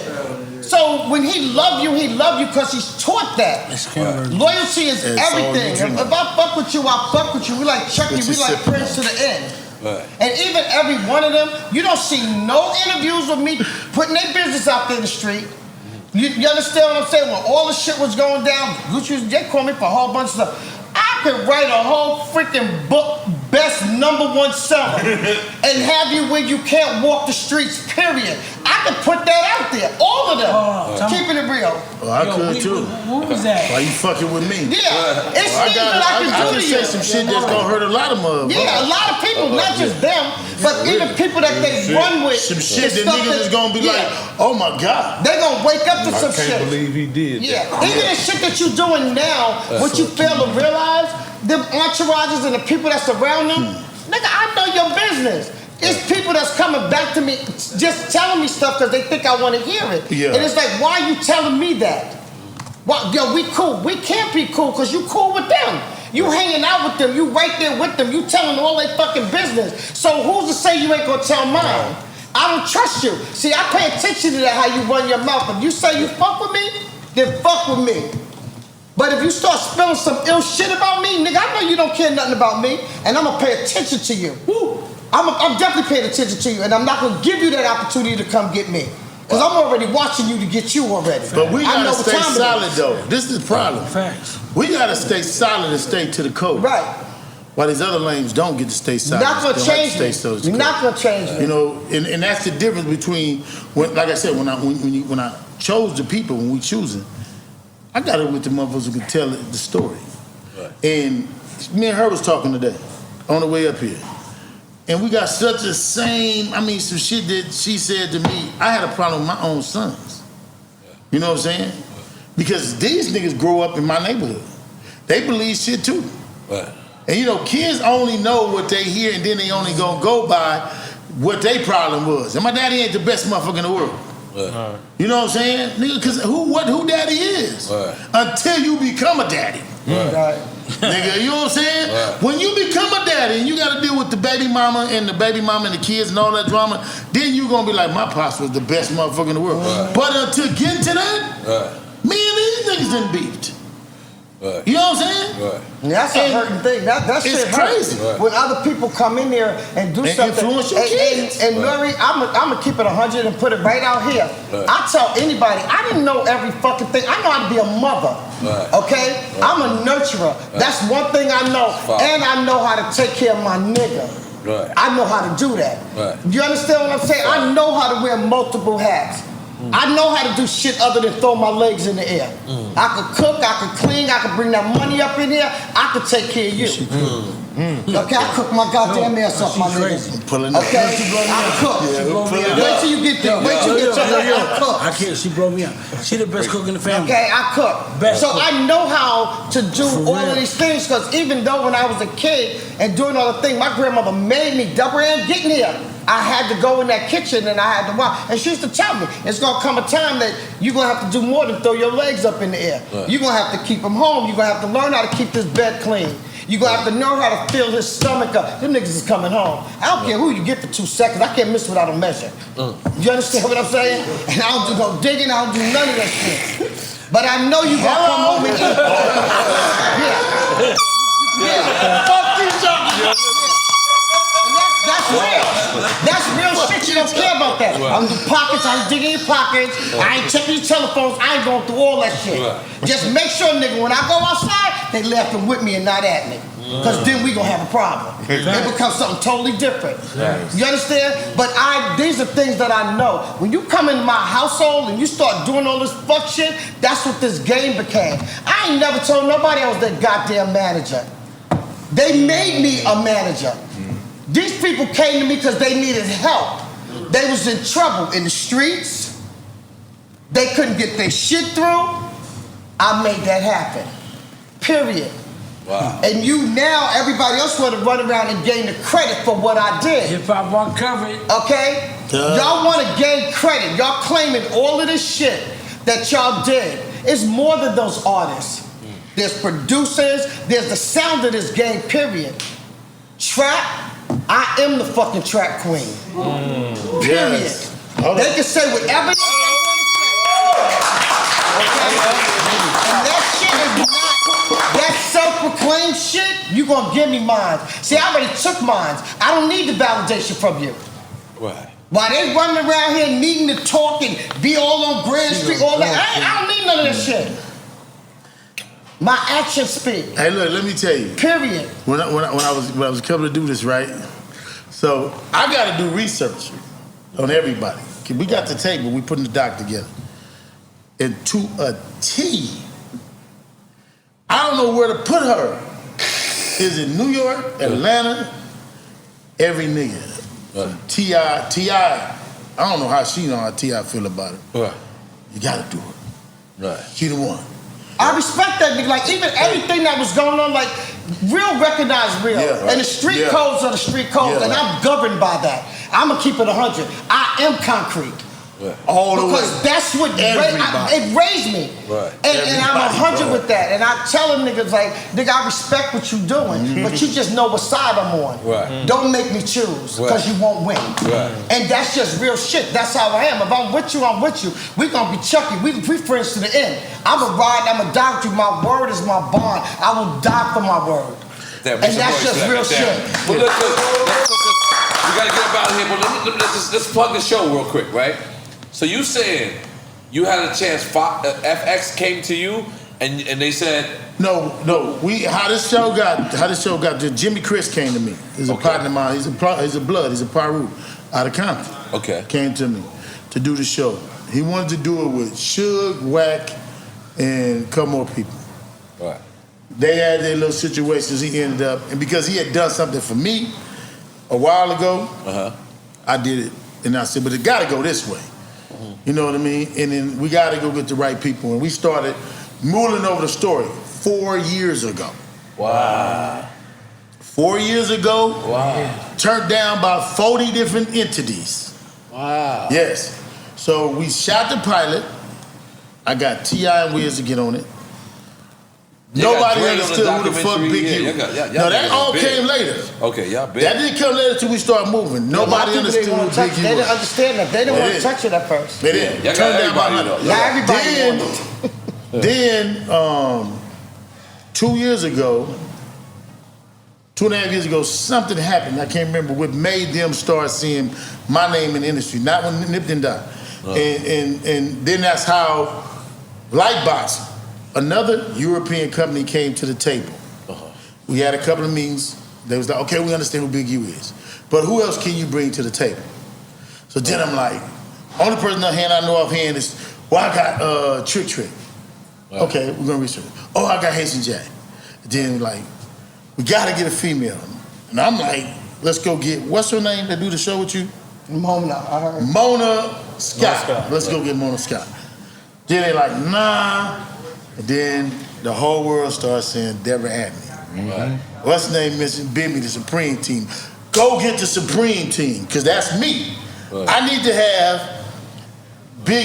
have me on the East Coast. Right. Because it won't look right if it look like, then it looks like Big U is, I need the Supreme Team. So when I heard the Supreme Team, I don't know.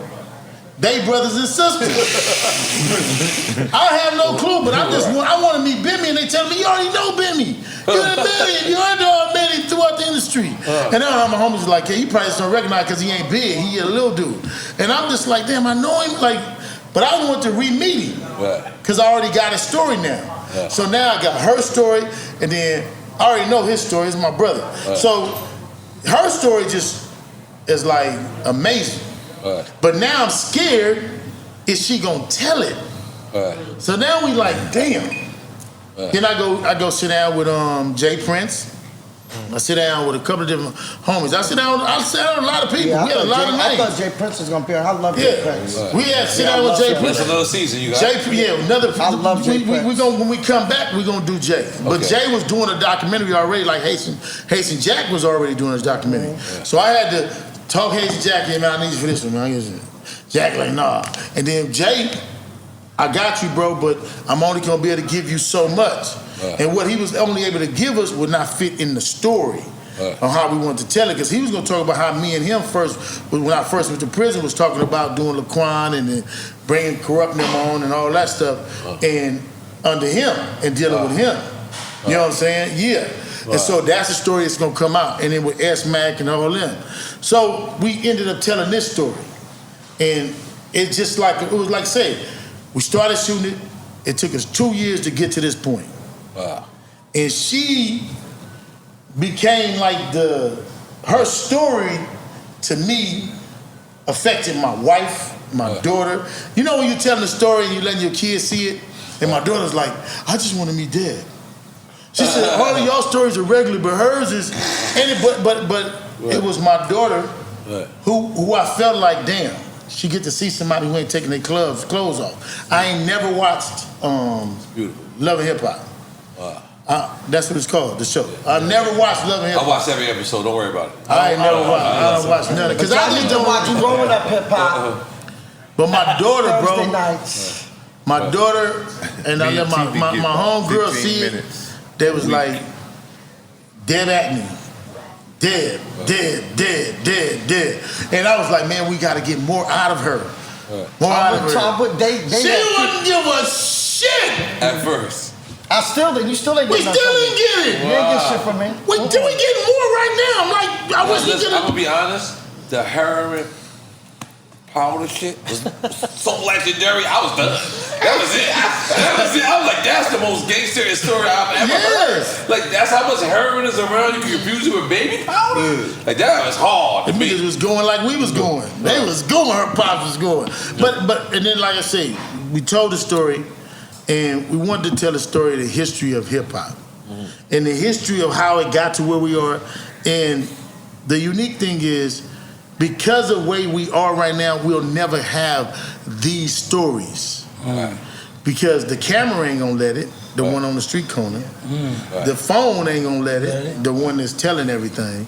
And it's just these stories will become what the mafia stories were. But not only that, and I'm so dumbed down on reality TV. I'm so glad they dumbed me down big time. Listen, on reality I'm so glad TV. that y'all telling y'all stories because guess what will happen? If y'all didn't tell y'all stories, someone else would tell y'all stories before y'all. But people have been telling. That's the thing that at first, cause I gave them fever. I was like, I'm not doing this shit. I was like, I'm not going back and forth because they want to say what they want to say to you. And with Rashidi Doe, like I really do, even though I fire him every day, but I really do love him. We're doing right there. Like we talk like, but Rashidi. Obi, when I tell you Obi was a thorn on my side, she made my ass want cups of coffee. Wow. Like tons, Bustelo like that, like straight up just like that. Like strong, right? Yeah, because you know that shit's strong as hell. But Obi would not leave me alone. Like, I'm like, oh, what the hell? Get the fuck off my phone, keep talking about goddamn phone, this goddamn bullshit. Because I was like thinking, this would be like every other show. I don't take pictures. In my time, we didn't take pictures. I'm not going to tell them myself. I was with too many people and I can't implement people that I was with to this day. There's still things that I can't talk about. I won't talk about, but I'll talk about me. Because I want you to now know me. As much as I can talk about you, I got a better story for you. Me.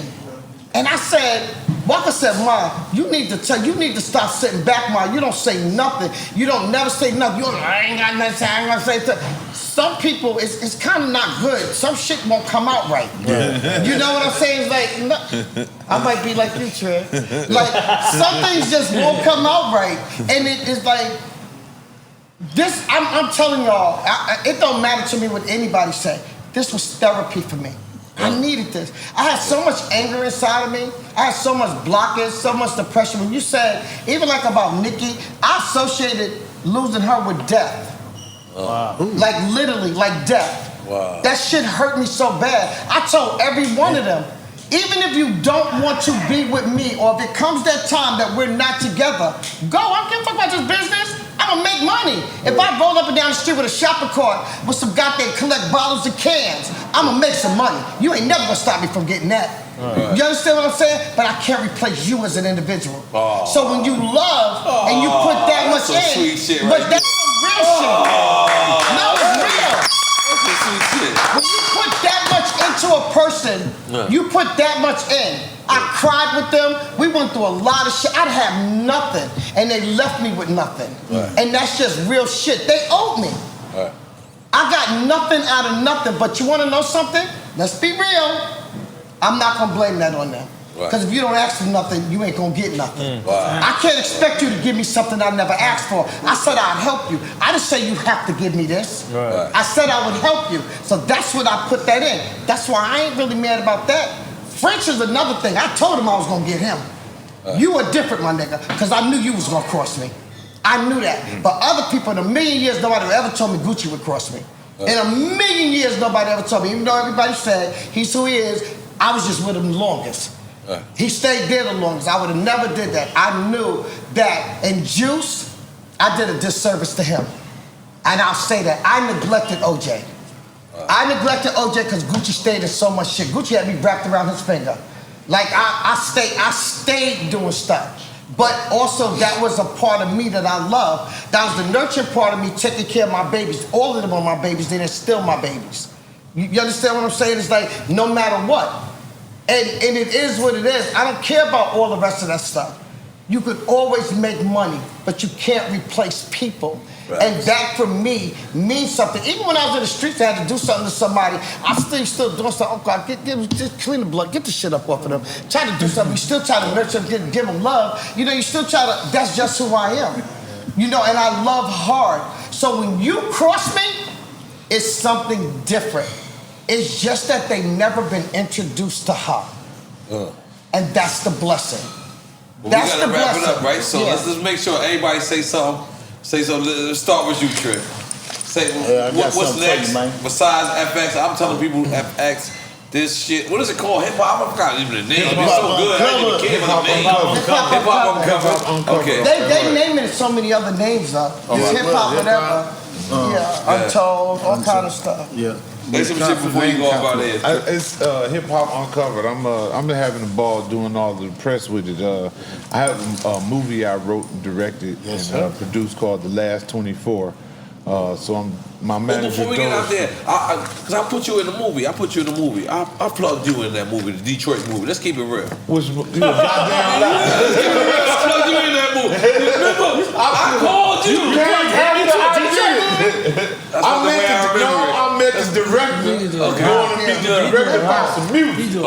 And then he told me I need you to audition for another role in New York. That's what happened. Let me tell you something.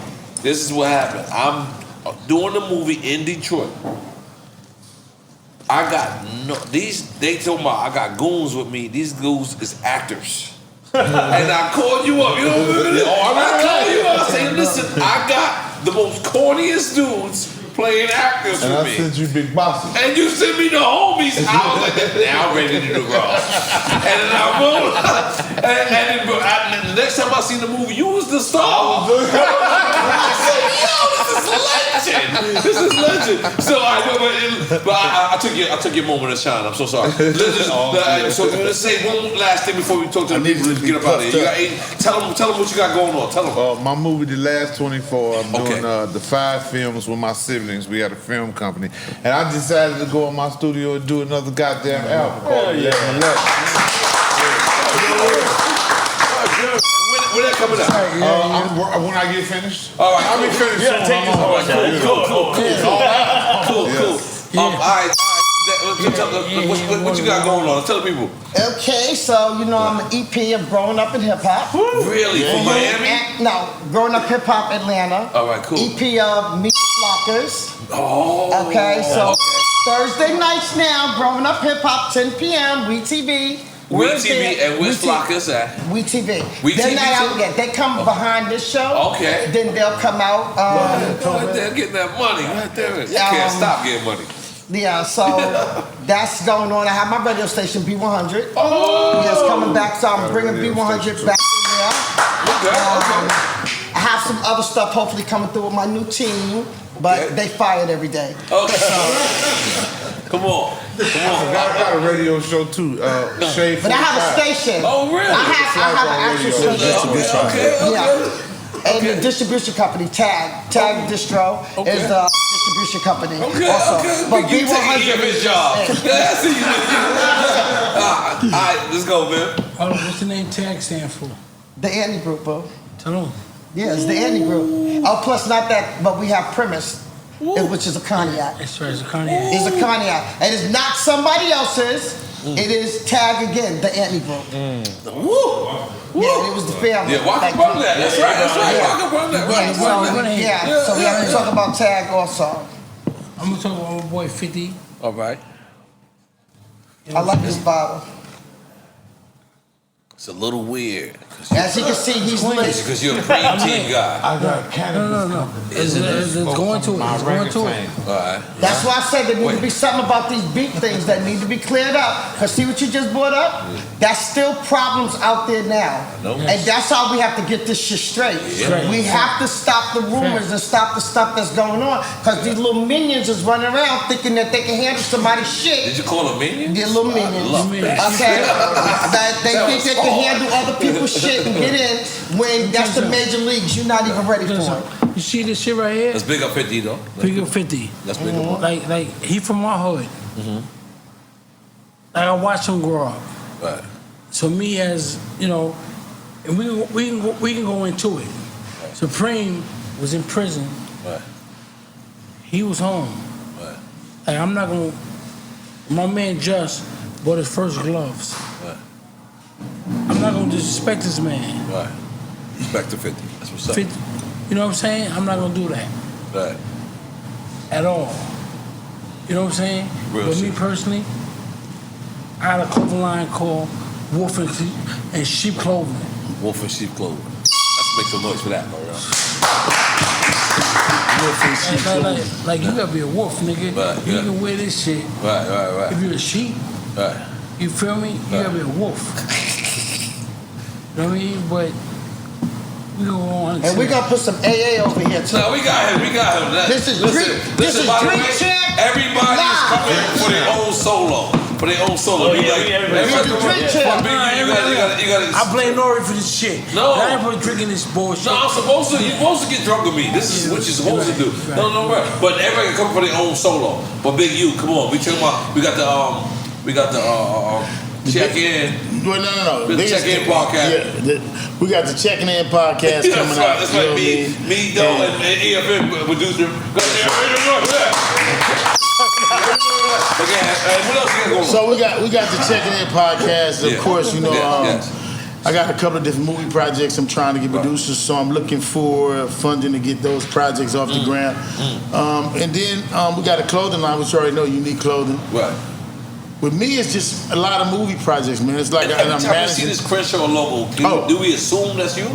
Yeah, well, it's me, Nip, you know, and it's hood. Like, nobody can never trademark Crenshaw. Okay. You can try to, but there's too many people that come from Crenshaw. Right. Like, it's a whole nation of people. Wow. So it's ridiculous for anybody to say they own it. Right. Like, nobody can own that. It's niggas that went to Crenshaw before me, after, and you know, and so I don't think nobody can trademark Crenshaw. We can only just make the brand still look better. Right. So I got a weed line coming out. This is the Crenshaw Papers, this out right now. We got blunts coming, we got all that. But the most thing I'm more important about is developing option. So that's the work I do with the kids. Wow. And with that, I got over 1,500 boys that we have put through college and then put in school. My son I got 6 that's gonna graduate this year with my son group. He's graduating from Reno, Nevada, my youngest son. Wow. And then right behind him is going to be 4 more of my kids who are going to be graduating from college. So that's what we got to really do.